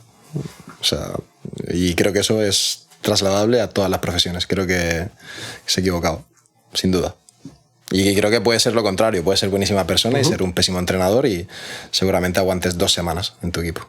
Porque, bueno, por lo menos este mundo te devora. Si no tienes, no te voy a decir un ego muy grande, pero si no tienes, no sé cómo decirlo, la actitud suficiente, por no utilizar otras palabras, como para sacar pecho y echarte adelante y, bueno, también gestionar esas habilidades sociales que otra vez repetimos, pues seguramente estarás más pronto fuera que dentro. ¿Frankie? Sí, totalmente de acuerdo. Totalmente de acuerdo con Lucas. Ya no es solo ser mala persona, como mala persona, pero sí es tener esa actitud y a veces saber ponerte en tu sitio, ¿no? En muchas situaciones. Y eso creo que es fundamental. Es que a lo mejor no lo estamos definiendo bien. Es decir, quizás ser duro o tener un carácter o tener una coraza no es lo mismo que ser mala persona. Yo te he entendido perfectamente y bajo el punto de vista de mi moral, lo que yo entiendo por los valores que definen a una persona como buena o mala, te digo que en este mundo hay muchas personas que son malas. Sí, eso también. ¿Y eso no les resta? Al contrario, te diría que hay muchas veces que les suma, que hay que ser... No en ese sentido, ya no en el aspecto entrenador, sino en el aspecto de persona, pues esto es un mundo de tiburones y si no muerdes, te muerden. O eres tiburón o eres un pececito y tú decides si te comen o quieres que te coma. Seguramente, yo voy a hablar por mí, seguramente yo sea tonto o sea pececito por no ser peor persona, pero soy muy feliz siendo buena persona. ¿Pero todo esto no te vuelve? al final. Hay veces que sí, hay veces que no. Es decir, los cadáveres en el armario llega un momento en el que... Bueno, hay cadáveres que tardan mucho en salir, mucho en salir, y para cuando salen pues ya eres millonario, tienes 60, 70 años y ya está. Ya te la pela, ¿no? Ya te da absolutamente igual. Entonces, claro, esa es la fortuna. Aquí, si puedes pisar a mucha gente, a mucha gente en tu beneficio, pero creo que pasa igual en la política, por ejemplo. Por lo menos en la política que yo conozco, en la que todos vemos en medios de comunicación, pues hoy salían unas noticias de que por el tema de Valencia, pues hay una serie de políticos que van a ser cabezas de turco y parece que el que es el responsable, pues de momento se salva. Entonces, pues dices, bueno, pero si es que es evidente, ya, pero a lo mejor las otras dos personas que son cabezas de turco son mejores personas que el otro. Ahora que sacas lo de los políticos, me voy a ponerme quizá muy trascendente, pero ahí lo dejo.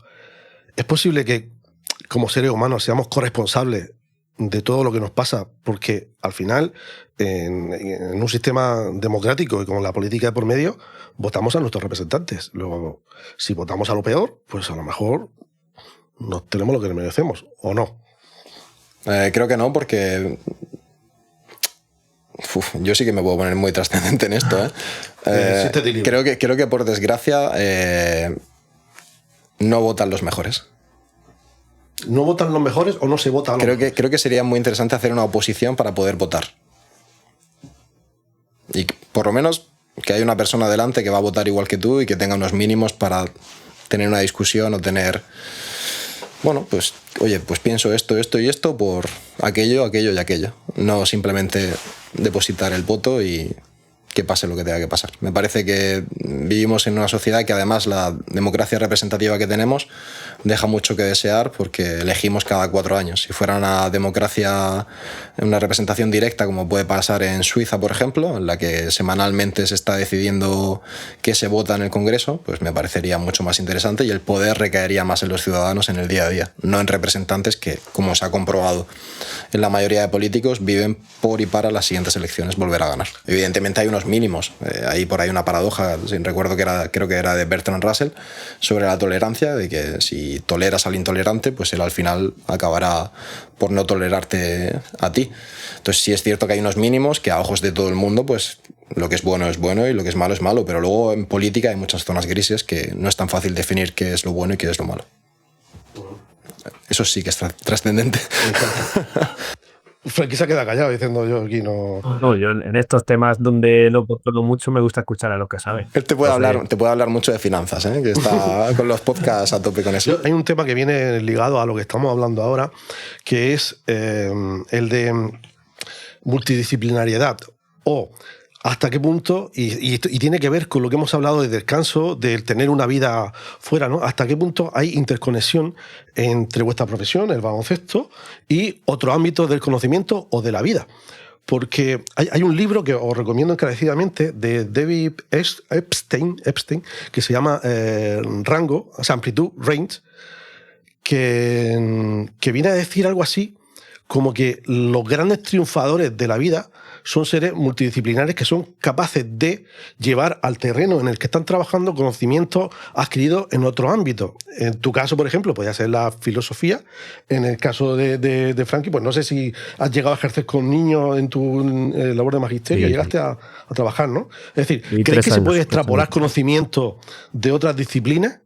Totalmente. A nivel, ya es lo que hemos hablado antes, ¿no? Del tema de las habilidades sociales, que creo que es fundamental, y eso cuanto más te relacionas con gente, no solo con dentro de tu trabajo, sino con otra gente, con personas fuera o en tu ámbito social, también te ayuda luego a controlar otros aspectos. O muchas veces a mí, ahora cada vez me va pasando más, de que estás un poco más lejos de las jugadoras o de los jugadores a nivel...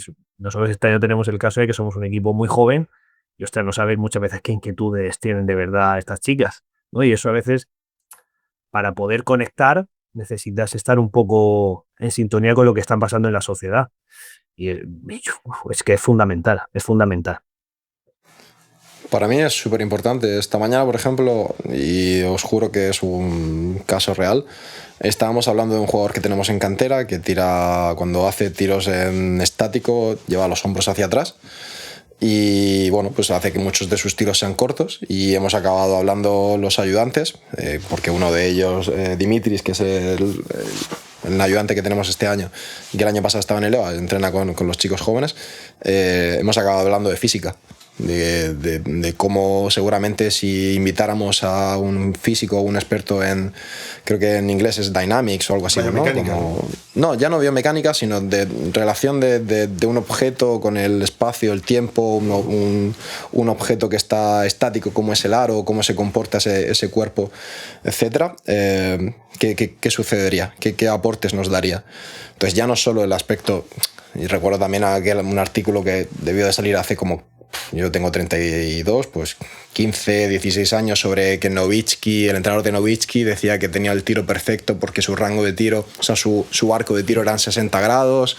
Yo creo que eso está como muy... También hay por ahí un artículo de Gonzalo Vázquez hablando de los tipos de tiro, de las mecánicas de tiro, que lo publicó en ACB hace muchísimos años y está en Hot Down. Entonces hay como muchas disciplinas que están ahí, ya no solo la psicología, ya no son solo las ciencias sociales, ya no es... Por ejemplo, hay un entrenador que está muy de moda en Europa, que es ayudante en Memphis Grizzlies, que es Tuomas Isalo, que el año pasado ganó la Eurocup con París y el año de antes se ganó la Champions con Bonn. Y bueno, por lo menos es sabido en el mundo del baloncesto profesional que él, para fichar jugadores, les hace pasar un test psicológico para ver si encajan o no encajan, qué tipo de personas son, si es una persona que está dispuesta a mejorar, si es una persona que está dispuesta a asumir un rol secundario, si él solo quiere estar ahí por motivos económicos, si está ahí por motivos de intentar alcanzar cotas superiores y esto es un trámite intermedio para él. Bueno, pues creo que todas esas cosas que podemos ver son muy importantes. Entonces, cuanto más sumes a eso... A mí, por ejemplo, leer psicología, la verdad es que me agota bastante. O sea, no es algo que me parezca interesante, por eso leo mucha literatura, por eso leo mucho ensayo político, porque me parece más, también por mi background como graduado en filosofía, pues me parece más interesante. Y eso también me ayuda, otra forma de cómo acercarme, de cómo, pues, por ejemplo, muchos estudios culturales, pues cuando vas a hablar con un jugador americano, pues seguramente te ayude la concepción. Hoy, por ejemplo, leía sobre un libro que trata sobre la nostalgia y hablaba un poco de todo el tema de la esclavitud, desde que llevaban esclavos de África a Estados Unidos hasta las últimas leyes en los años 60-65. Pues te da también un background de lo que luego significa el Black Lives Matter y de cómo esos jugadores americanos de raza negra pues se comportan de la forma que se comportan. Porque aquí tenemos en ACB, por ejemplo, tenemos el caso de Jabari Parker, que fue uno de los jugadores que salió a la calle con ese movimiento. Bueno, pues a lo mejor para tener una conversación y llegar al jugador de una forma más íntima, pues si tienes ese background y sabes hablar de eso, a lo mejor si te acercas ahora que estamos aquí y que no hay ninguna persona de raza negra, si te acercas a un jugador americano y le dices niga pensando que estás haciendo lo correcto y que estás siendo su colega, pues a lo mejor no sabes que estás creando una confrontación con él porque es algo que no deberías decirle. El contexto. Exacto. No, bueno, ellos no aceptan que una persona de raza blanca les diga eso, o por ejemplo, hay una cosa que aprendí el año pasado, que una persona le diga a una persona de raza negra que le diga boy, no es algo muy, pues que es como pormenorizarlo o es minusvalorarlo y no les gusta que le digan eso. ¿Habéis tenido alguna movida extraña con el tema del idioma? Porque claro, nosotros el inglés lo hemos ido aprendiendo lo mejor que hemos podido y en las circunstancias de las prisas, los nervios, la presión en los partidos y tal, de liar la parda porque has dicho algo que tú crees que era correcto y no. No, porque cuando hablo inglés intento cuidarme bastante bien en lo que digo. Pero a veces no tienes tiempo porque tienes que... No, bueno, yo creo que al final, por lo menos los jugadores con los que yo he tratado de diferentes lenguas, pero que al final todos hablamos inglés, ellos entienden bastante bien que estás haciendo un esfuerzo por comunicarte con ellos cuando ellos no lo están haciendo por comunicarse contigo en tu idioma. Entonces, la mayoría son bastante abiertos. Si luego crees que ha habido un problema, que te has equivocado algo, aceptan las disculpas sin ningún problema. ¿Frankie? Sí, igual. Yo creo que ellos incluso te ayudan muchas veces, ¿no? Te van corrigiendo y esto se dice de esta manera o tal, pero no he tenido ningún problema porque lo que dice Lucas lo piensas un poquito, parece que lo piensas un poquito más que pero me refería sobre todo en castellano. En un tipo muerto que te equivocas, o sea, directamente dices mal algo que querías decir y has dicho lo contrario o algo así y ha provocado una situación que realmente sea complicado, no a tanto nivel personal de que pueda haber sentimientos, sino de decir, madre mía, la hemos liado parda.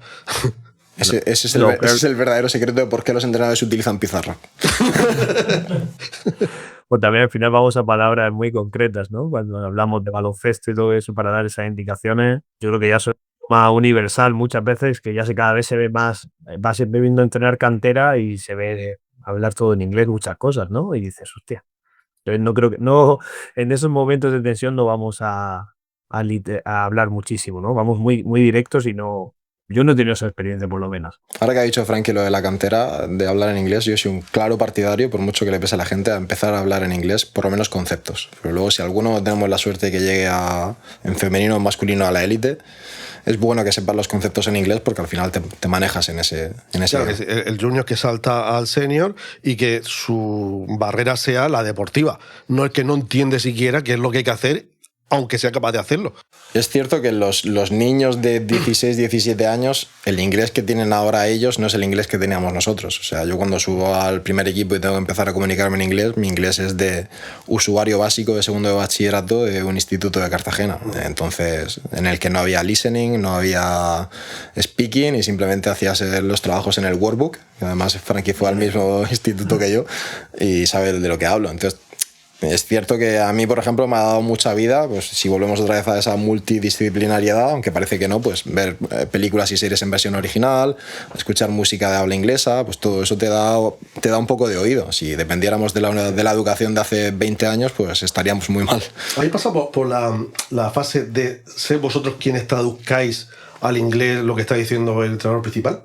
¿O directamente habéis tenido siempre entrenadores principales que directamente hablaban en inglés? Sí, yo sí. Yo sí he pasado por eso y bueno, también hay veces que el entrenador principal quiere decir algo o prefiere decirlo en español porque lo va a decir bastante más claro, o porque no quiere equivocarse él en algunos aspectos, por lo que tú dices muchas veces, ¿no? Ya más que porque te equivoques en qué tipo de defensa tienes que hacer a nivel personal por no herir a nadie, ¿no? Muchas veces, y se ha tenido que hacerlo. Bueno, es divertido. Es divertido porque a veces, porque a veces que tienes que elegir ¿Estás un pensando poco. en alguna? Cuéntala.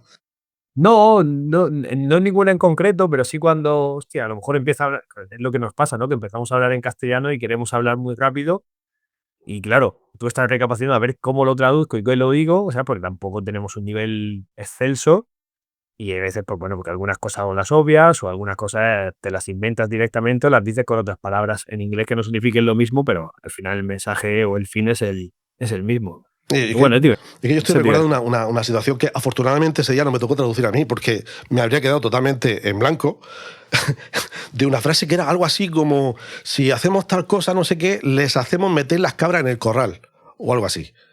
Claro, la persona que tuvo que traducir aquello tampoco te creas que lo... Y quiero recordar que tradujo algo meramente técnico, es decir, let's do it that, no sé qué. Porque dije, ¿cómo puñeta se traduce eso? Claro, a veces la otra persona que también va acelerada, va tal, habla y no es consciente de que a lo mejor pues tiene que buscar también expresiones, aunque esté hablando en español, que pueda entender razonablemente todo el mundo, ¿no? Hay expresiones, o sea, yo tuve la suerte de estar con Alberto Miranda, que su nivel de inglés es increíble, que es el ayudante de Unicaja estos últimos años, y él es muy bueno porque lo que decías tú de meter las cabras en no sé dónde, él sí que sabe muchas como frases hechas, claro, sobre todo de Inglaterra. Para un equivalente. No tanto de americanos, pero recuerdo que había una como está lloviendo a cántaros, pues hay una frase. Sí, exacto. Entonces él para eso es muy bueno. Si yo he aprendido que no tienes que traducir literalmente cuando lo he hecho, porque si traduces literalmente, pues bueno, hay cosas que se te van a escapar, entonces escuchas la frase, si te da tiempo, la traduces como tú crees que tú lo dirías en inglés. Y lo más gracioso en el tema de traducción que he visto yo es un ayudante que quería obviar palabras que estaba diciendo el entrenador principal a propósito porque, bueno, él no las quería decir y ya está, y tomó la decisión de que no quería traducir eso. Entonces el entrenador principal lo dijo en una inglés. situación extrema yo lo puedo entender. Bueno, a ver, yo creo que hay cosas que... Cuando de la boca del entrenador principal salen lo que en los cómics que veíamos de Ibáñez eran todos simbolitos de estos con asterisco y tal. Sí, sí. La declamación. Pues traducir como let's do harder, let's do harder. Sí, lo que pasa que... Y el otro te mira diciendo, ¿eso? ¿Ha dicho eso? ¿De verdad que ha dicho eso? Nada, lo que pasa que el entrenador principal, el caso de Sito, que tiene muy buen nivel de inglés también, pues al final dice, hostia, yo no estoy diciendo eso. Quiero que lo digas como yo lo estoy diciendo. Bueno, pues entonces dilo tú. ¿Sabes? Pues me están mirando a mí. Claro, yo no quiero decirlo porque yo no... O sea, al final lo que decíamos antes. Sí, yo trabajo para ti, pero yo no soy tú. Claro. Soy una extensión de ti hasta cierto punto, pero yo no voy a Me perder... estoy imaginando la situación. Claro. Me estoy imaginando la situación. Esto a lo mejor luego deberíamos cortarlo, quizás. No, porque la al- situación que se me ocurre es el entrenador que dice una barbaridad, ¿no? Algo totalmente fuera de tal. Tú que lo traduces al jugador y el jugador, su reacción lógica al escuchar algo así es meterte una hostia. Pero claro, no a quien lo dice, sino de quien lo está escuchando, que eres tú. Y claro, encima me la como yo. No, porque al final el jugador sabe que tú estás hablando en inglés, o sea, le estás traduciendo al inglés y además él también tienes que estar un poco fino y hablar como en voz pasiva, ¿no? De decir, bueno, el entrenador está diciendo que, el entrenador quiere decir que, entonces ya sabes, ahí te salvas, casi que le tienes que señalar y decirle, es él el culpable, pero bueno. La gran habilidad de pasar el problema a otro, ¿eh? Sí, bueno, yo por ejemplo lo de pasar el problema, tuve una anécdota muy buena con Birgander hace poco, de que yo le dije a un jugador en un entrenamiento que hiciera una cosa y la hice pensando que lo que hablábamos antes, pues yo creo que el entrenador principal quiere que hagas esto. Y él me dijo, oye, ¿hago esto o esto? Digo, haz esto, haz la opción A. Entonces hace la opción A y automáticamente el entrenador principal dice, no, quiero la opción B. Entonces el jugador dijo, oye, no, y entonces das la cara y dices, no, es culpa mía porque yo he dicho eso. Entonces Simon Birgander me dijo, muy bien, porque hay muy pocos entrenadores que den la cara por los jugadores y que hagan eso, dejan que los otros se coman la culpa. Y yo le dije, bueno, creo que esa es la diferencia entre ser buena persona o no. Pero es cierto que, bueno, Y encaja con lo que has dicho antes. si puedes mover la bola y que el tiro de los últimos segundos se lo coma otro para que no te sume a ti las estadísticas, pues hay gente que lo hace. Estábamos hablando de traer cosas de la vida exterior al baloncesto, pero ya al revés. Es decir, aprendizajes del baloncesto que hayas podido trasladar a la vida civil, a tu otra vida. Yo sí, yo creo que ahora mismo si me pusiera a hacer cualquier otro trabajo, a mi compañero o compañera de trabajo lo pasaría por encima. O sea, me da igual lo que fuese. Si me pones en una oficina a hacer informes de transporte de Estás hablando camiones... de capacidad de trabajo. Sí. Estoy hablando de que, pues, sin ninguna duda, esto es... Mi padre siempre me dice que tenía que haber hecho la mili. Creo que la he hecho ya por lo civil la mili. O sea, es una carga de trabajo, estrés... No estrés, porque bueno, Frankie me conoce, sabe que soy una persona bastante calmada y el estrés no es algo que vaya conmigo, ansiedad. Y mucha gente me pregunta, ¿pero tú nunca tienes ansiedad? Digo, de momento no. Pero creo que me ha enseñado a trabajar muy, muy, muy duro, hasta límites de que te aprietan tanto que no sangras. Entonces, por ahí bien. Sí, a nivel de trabajo puede deciros lo mismo que Lucas. Y a nivel de la vida, no o sea, de aprendizaje, no sé, de cómo funciona de verdad la mente humana muchas veces o de cómo nos relacionamos entre nosotros, me parece un aprendizaje continuo, porque al final es gestionar personas todo el rato, cada uno con sus cosas, ¿no? Con sus problemas familiares, con sus problemas, con sus entornos, o no sé. Y eso, vamos, me transmite todos los días luego cuando voy a relacionarme con mis amigos o tal, hostia.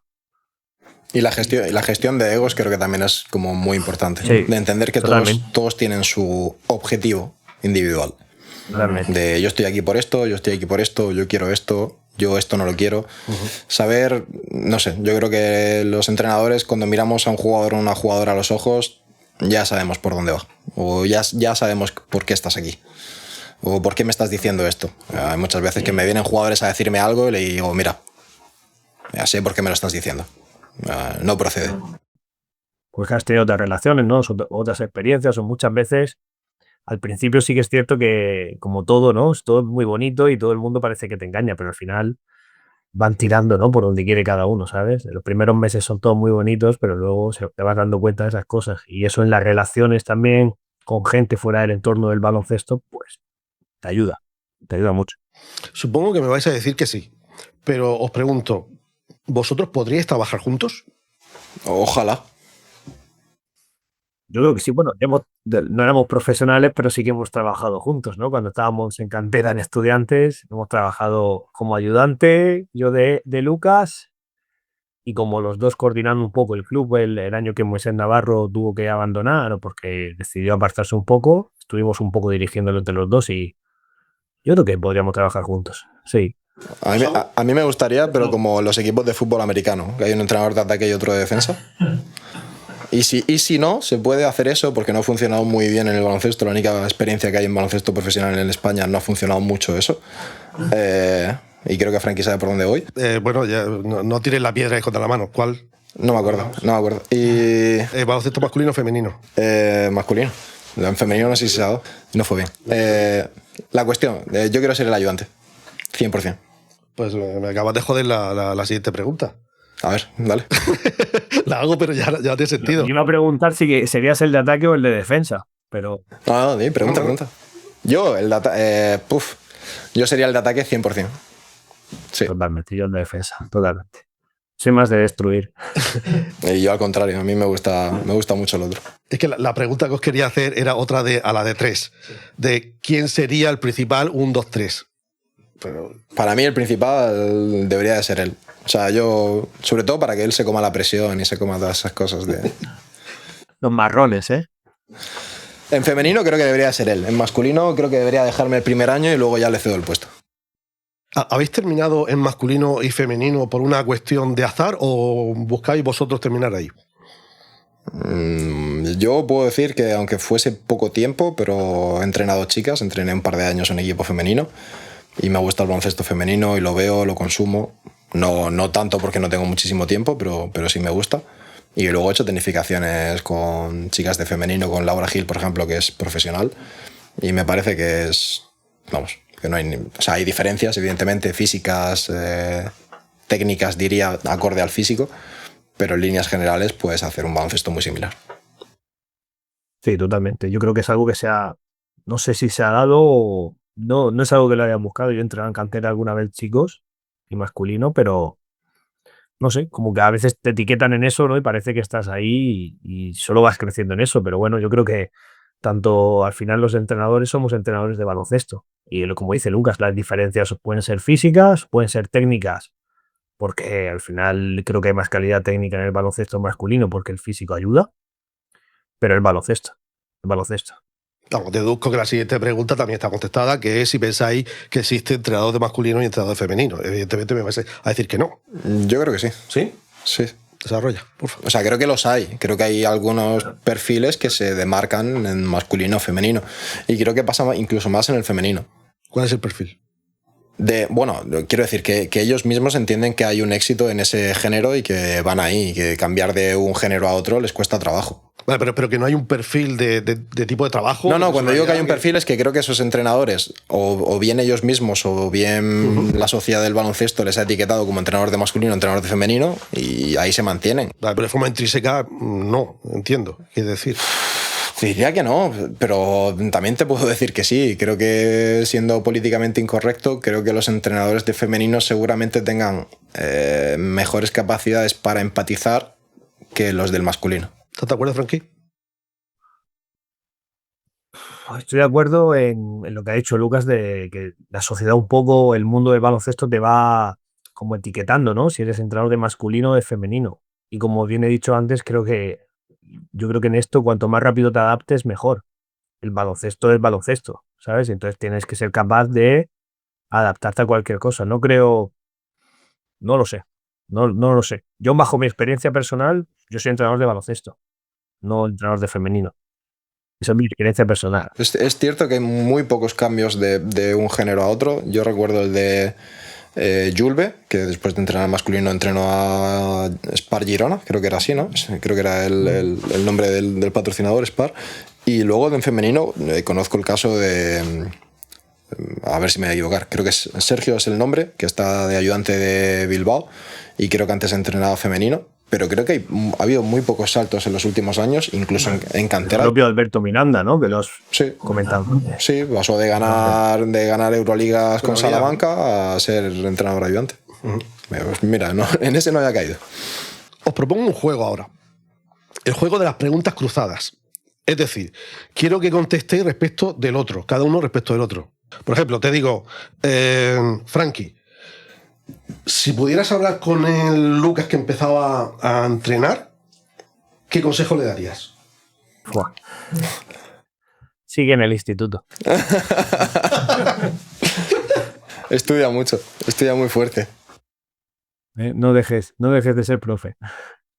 Que se vive mejor. Al Frankie, bueno, yo te voy a decir al Frankie que era entrenador de cantera, si te parece que te lo cambie. Yo le diría que independientemente de lo que le digan y quién se lo diga, que siga trabajando en la línea que tiene porque es buena. Me gusta. Y para no condicionar la respuesta, sigo ahora tú primero y después él. ¿Vale? Dime. ¿Cuál es la cualidad que más admiras de Frankie? Su serenidad y su silencio. Creo que es una persona que escucha muy bien y que solo habla cuando realmente tiene algo que decir y no dice tonterías. ¿Frankie? Su capacidad para controlar todo a nivel emocional. Por momentos creo que también tiene sus cosas malas, ¿eh? Muchas veces esto lo hemos hablado él y yo. Esas que nos hablas también, ¿eh? Saca basura. No, porque a veces que también le cuesta expresar de verdad lo que tiene que expresar. Pero eso por muchos momentos es lo que él dice, ¿no? De que nunca se encuentra ansioso, nunca se encuentra nervioso. Y eso me parece una cualidad tremenda. Y sobre todo su sinceridad. Su sinceridad como amigo para lo bueno y para lo malo. Vale, te pregunto ahora a ti, Frankie. ¿Cómo imaginas el futuro de Lucas en el baloncesto? O bueno, mejor dicho, lo pregunto de otra manera. ¿Le ves dando el salto a primer... Bueno, no, tampoco, la pregunto así. ¿Cuándo y cómo crees tú que llegará el momento en el que sea primer entrenador en élite? Porque entiendo que la respuesta es que sí lo ves, ¿no? Eso es obvio. Pero ¿cuándo y cómo? Por supuesto que lo veo. Eso si quieres lo respondo yo. El cuándo, yo creo que va a ser pronto. Y creo que va a ser en casa. Y eso será bonito. Por alusiones. Ojalá eso sea verdad. Creo que va a ser muy pronto, porque creo que su liga ya sabe del nivel que tiene como entrenador. Ya no solo por la semana en la que dirigió Jairi, sino por lo que hacen los equipos en los que está, que no es casualidad que todos vayan hacia arriba. Y porque creo que es fácil. A diferencia de mí, que tengo mis muros, mi coraza, mis fortalezas y tal, creo que es una persona súper transparente y que se ve desde muy lejos lo buen entrenador y lo buena persona que es. He dado por sentado que los dos terminaréis siendo primer entrenador. No es algo que creo que vayamos a decidir nosotros, porque si lo decidiéramos posiblemente lo seríamos ya en cualquier lugar, ¿no? Porque al final creo que es algo único. Pero sería hipócrita decirte que no queremos serlo, ¿no? Bueno, no lo sé, por lo menos hablo por mí. No, totalmente. Yo creo que el ser entrenador ayudante en élite es un paso para ser primer entrenador. Si no, pues estaríamos muy a gusto haciendo lo que quisiéramos con nuestros equipos en una categoría más baja. Lo que pasa es que queremos hacer lo que creemos que mejor se nos da hacer en la mejor categoría que podamos. Lo digo porque el otro perfil también existe. Yo, el tiempo que estuve en el baloncesto, yo sí quería ser entrenador ayudante. Yo no quería ser entrenador principal. Bueno, pero al final cada uno tiene su camino. Yo creo que los dos, tanto Frankie como yo, somos buenos entrenadores ayudantes, pero somos mejores primeros entrenadores. O sea, creo que los dos somos gente de trabajo, de esfuerzo, de equipo, de ayudar, de todo eso, pero creo que los dos, él con su forma y yo con la mía, tenemos capacidades suficientes para ser primeros entrenadores. Sí, porque si no lo pruebas y no estás ahí, si no entras a jugar de verdad... Yo para mí lo de ser, personalmente, y yo lo he dicho ya alguna otra vez, para mí ser entrenador ayudante tiene una fecha límite. O sea, yo no voy a estar como entrenador ayudante con 45 años.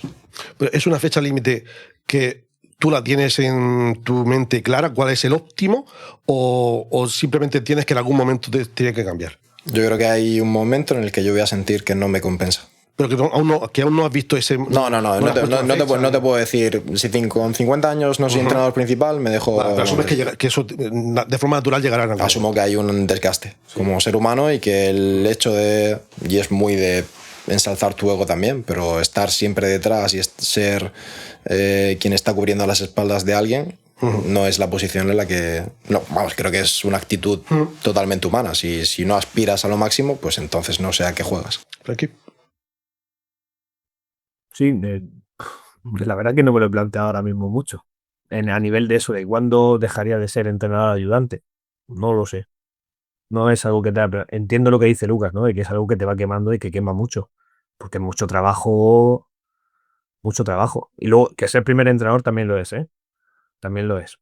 Pero, no sé, como que necesitas esa chispa, ¿no? Muchas veces el entrar a jugar de verdad.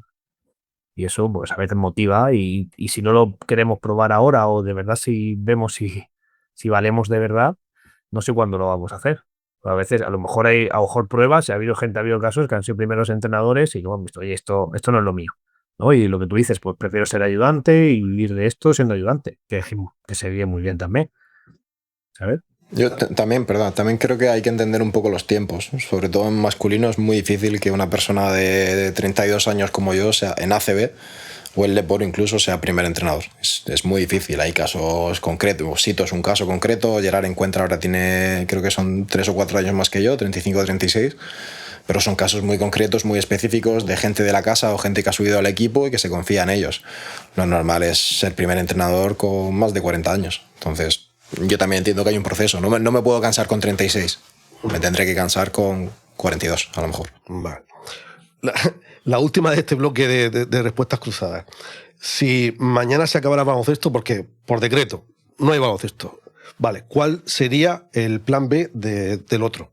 El plan B de Frankie sería seguramente volver a dar clase en un colegio, porque creo que además es algo que le gusta bastante. Y si no, creo que haría algo en plan de gestión de recursos humanos. No sé, lo veo en un perfil así, como gestionando equipos. No sé decirte si como en un banco, que ahora le gustan las finanzas, o en... No, sí, es verdad, pero gestionando grupos humanos. Bueno, yo creo que Lucas volvería a ser profe de filosofía, o lo veo siendo también algo más a lo mejor que de filosofía en bachillerato, también algo más a lo mejor universitario o algo así, ¿sabes? De profesor de universidad. Sería docente seguro, Lucas sería docente seguro, pero quizá de personas más adultas. Porque enlazando con lo que has dicho antes, si tú ahora dices, pues me tengo que preparar una posición, pues bueno, ¿qué pasa? ¿No? A ver, intentaría tener una serie de ahorros para sobrevivir por mí mismo. Lo digo por capacidad, puedes decir, sí, claro, ¿no? ¿O no? Sí, pero lo que no sé es si haría una oposición de filosofía, porque es algo que aquí en Murcia, por ejemplo, son 70 temas y hay que currárselo bastante. Y además muy poquitas plazas, o sea que es una cosa. A lo mejor me iría a una oposición de cualquier otra cosa, de cuerpos del Estado, administrativos del Estado, algo así, y ya está. Pero es verdad que el mundo de la cultura y todo eso me tira bastante. La opción de restringir la pregunta, o sea, el escenario, a la posibilidad de baloncesto de base no la he contemplado, porque entiendo que volveríais al baloncesto de base si no hubiera otra cosa, lo más parecido, pues base, pues sí, por supuesto, ¿no? Yo solo volvería a entrenar base si llevase la escuela de un colegio los lunes y los miércoles, o sea, de 4 a 5. Ya. Y como más bosque que árbol, ¿no? O sea, por quitarme el mono de tocar un balón y estar con niños un ratito. Pero nunca cogería un cadete masculino de grupo A. O sea, creo que... ¿Y lo de 3 equipos y una escuela, eso...? No, creo que eso es inhumano y... Eso seguro que no. Y ojalá hay un entrenador cartagenero que vive en Cádiz, que es Antonio Cánovas, que habla mucho de intentar llegar a un convenio laboral para los entrenadores de formación de todos los deportes, especialmente de baloncesto, y creo que alguien debería hacerle caso y promocionarlo un poco más, porque es inhumano entrenar 3 equipos y una escuela por 650 euros. ¿Aquí? Sí, estoy de acuerdo con Lucas. Yo eso que habéis dicho, ¿no? De llevar varios equipos y tal, no lo contemplo, seguro. A día de hoy me costaría coger un equipo infantil, cadete, competitivo, o a lo mejor donde yo quisiera ser muy competitivo y a lo mejor me paso de rosca, ¿no? Entonces me costaría mucho. Y quizás es lo que dice Lucas, hostia, una escuela, pasárnoslo bien, y divertirnos y con el baloncesto, pero sí, quizás sí. No sé, todavía no estoy tan quemado, ¿eh? Todavía no estoy tan quemado de... Yo no lo digo por estar quemado, yo lo digo porque creo que coger un equipo que quiera ser competitivo, que quiera aspirar a un campeonato de España o lo que sea, Creo que no sé, lo haría y sé que lo haría muy bien y sé lo que tendría que hacer, pero no sé si podría aguantar a papás y mamás, la verdad. Creo que el deporte profesional... O lo que no. El deporte profesional te quita eso. Te trae agentes, te trae directores deportivos, prensa, pero no tienes a papás y a mamás. Me suena eso, me suena. Una de amistad.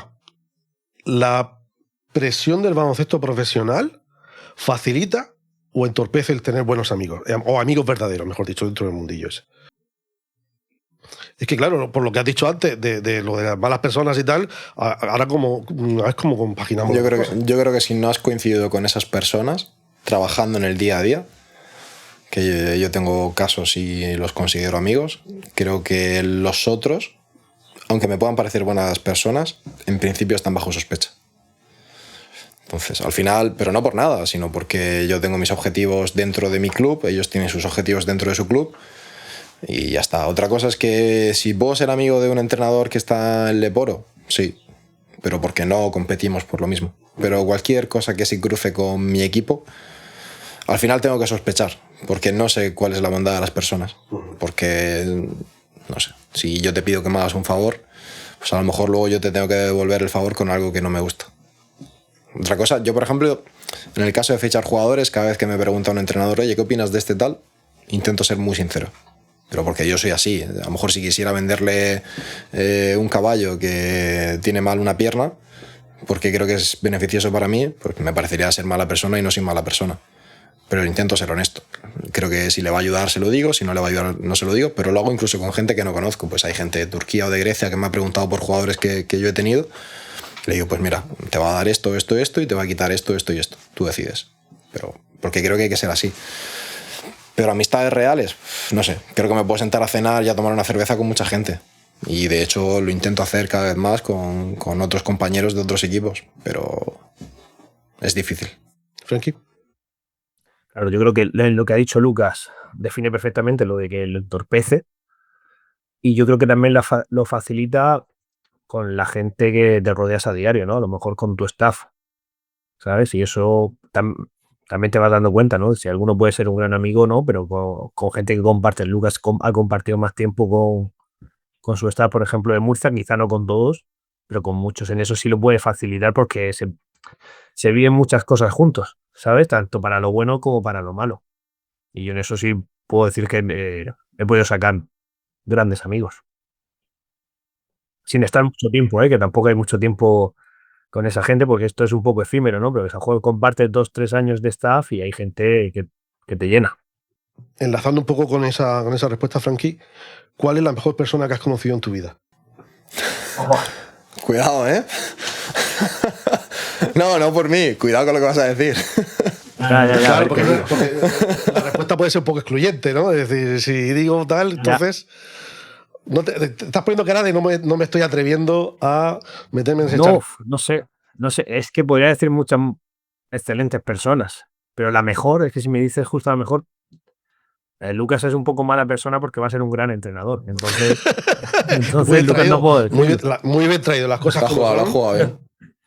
Pero bueno, puedo hablar de mi pareja, puedo hablar de mis padres y puedo hablar de algunos amigos que son excelentes personas. Es que si me haces elegir la mejor, joder, no lo sé, no podría decir. Ya hemos puesto unas cuantas preguntas fáciles. Ya, está claro.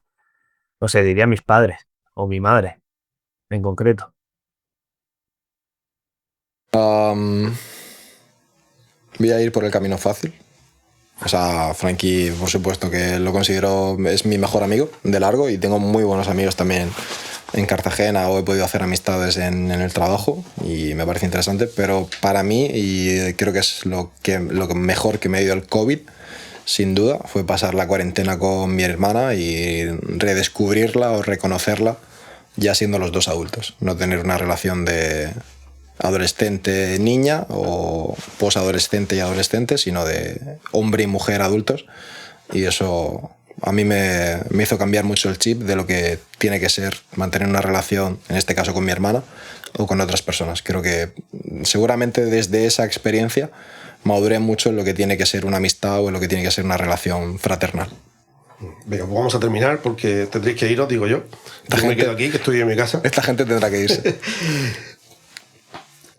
Respecto del otro, ¿no? Si tuvierais que definir vuestra amistad Sí, vuestra amistad. Repito la pregunta. Si tuvierais que definir vuestra amistad con una frase, ¿cómo la definiríais? ¿Quién empieza primero? Estamos en la parte de preguntas difíciles. Ya estamos terminando. La definiría como una amistad lineal. Es algo que como que se ha ido, no sé si por casualidad, también porque nos ha unido lo que tú dices, muchas veces, a veces caminos muy parecidos, y es algo como, hostia, va solo, ¿no? Como que va solo en la misma línea todo, para lo bueno y para lo malo. Yo creo que la palabra que lo define es lealtad. Creo que seguramente sea la única persona a la que si yo siento que la están atacando, iría por la otra persona. Con violencia física, sin dudarlo. Sí. Y creo que, de hecho, hay, al margen de otras cosas, pero he terminado de cerrar relaciones con otras personas porque creo que a él lo han atacado. Y me parece... Y no sé, ya hablo por mí, ¿eh? No sé, hasta que sé que él estaría cerca de pegarle una hostia a alguien si me atacase a mí, pero yo estoy seguro que si escucho que alguien habla mal de él, iría por esa persona, 100%. Porque no tiene ningún... O sea, de mí pueden hablar mal porque yo soy un poco más hijo de puta. Y perdona a mi madre, pero... Sin duda, o sea, yo soy muy... ¿Eres más hijo de puta o te expresas de una forma más vehemente? No, yo creo que soy más cabrón, creo que soy más dañino, creo que la ironía o el sarcasmo que utilizo puede hacer daño. Él creo que no. Entonces, pero eso es vehemencia. Bueno, yo soy como soy y entiendo que ser como soy tiene consecuencias. Pero entiendo que ser como es él, con su bondad y con su calma, creo que no puede implicar nada malo. Entonces, si alguien habla mal de él o alguien hace algo contra él, voy a ir a por esa persona. ¿Alguna vez habéis terminado golpes, aunque fuera en la época de jugador, en una tangana o algo así? ¿Él y yo? No, vosotros con alguien. Bueno, ¿ha pasado?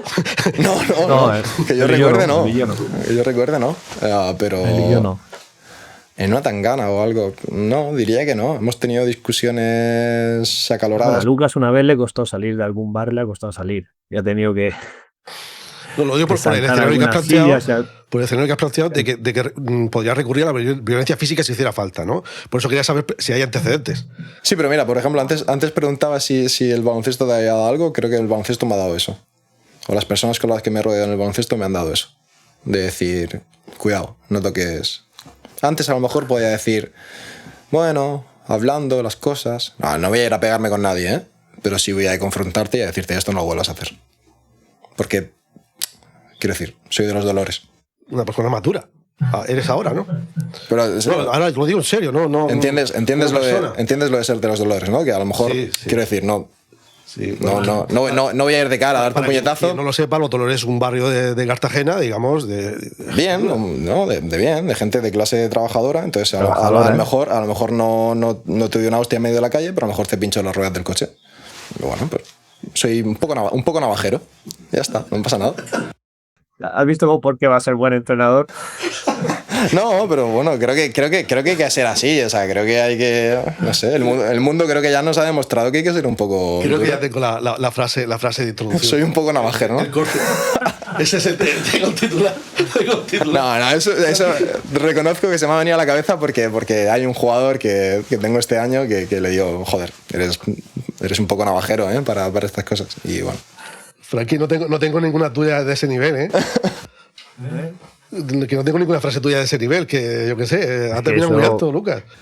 Bueno, mira, aparte de lo de la lealtad, creo que somos complementarios en ese sentido, ¿sabes? Él tiene su actitud, yo tengo la mía, y juntos nos entendemos, nos damos lo que al otro a lo mejor le falta. Creo que eso es bueno. Pues me vais a permitir que me tabaza yo, pero Lucas, tú has dicho que tú serías el ayudante, pero por ese rasgo de personalidad que estás poniendo, ¿no? Ese más hijo de puta, bueno, como lo quieras llamar, ¿no? No sé cuántos tacos hemos dicho ya, veremos a ver luego ahí...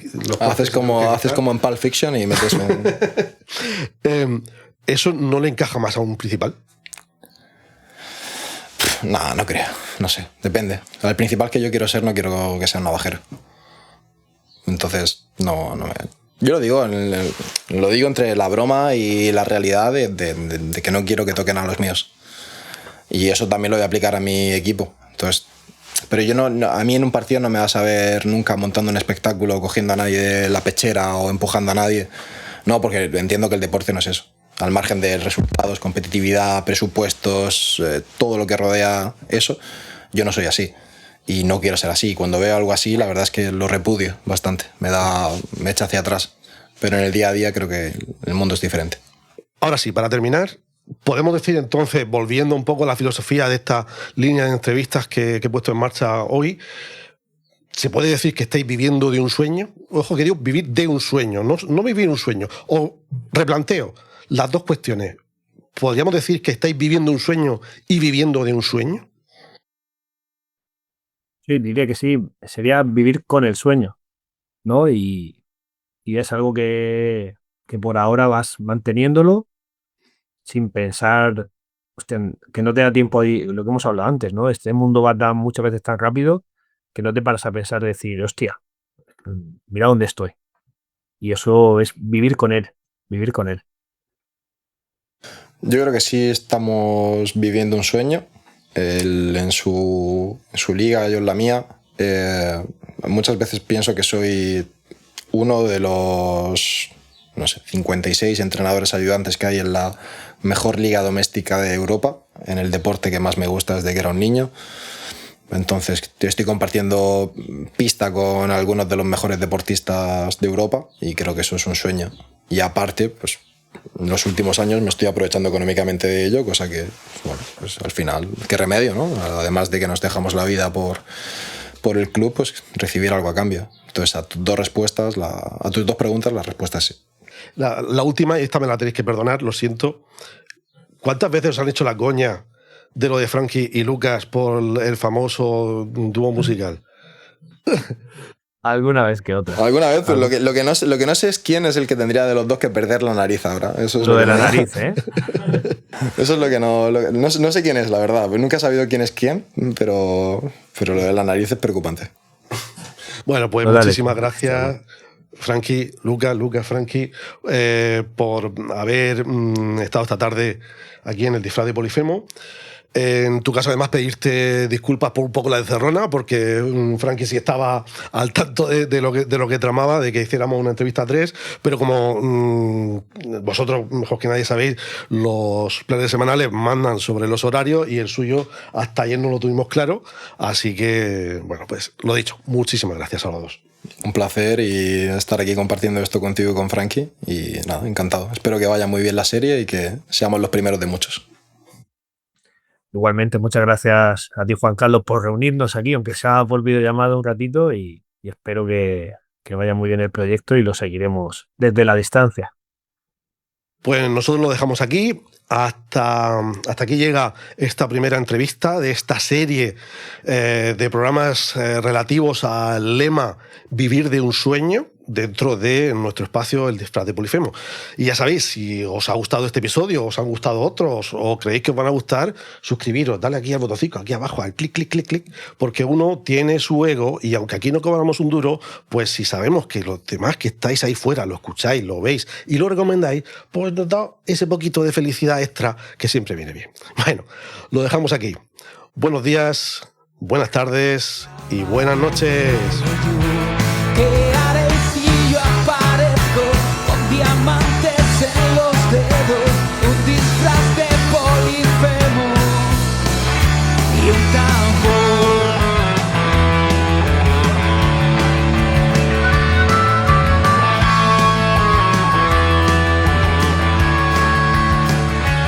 Sé que la vida es sueño, ya lo dijo Calderón.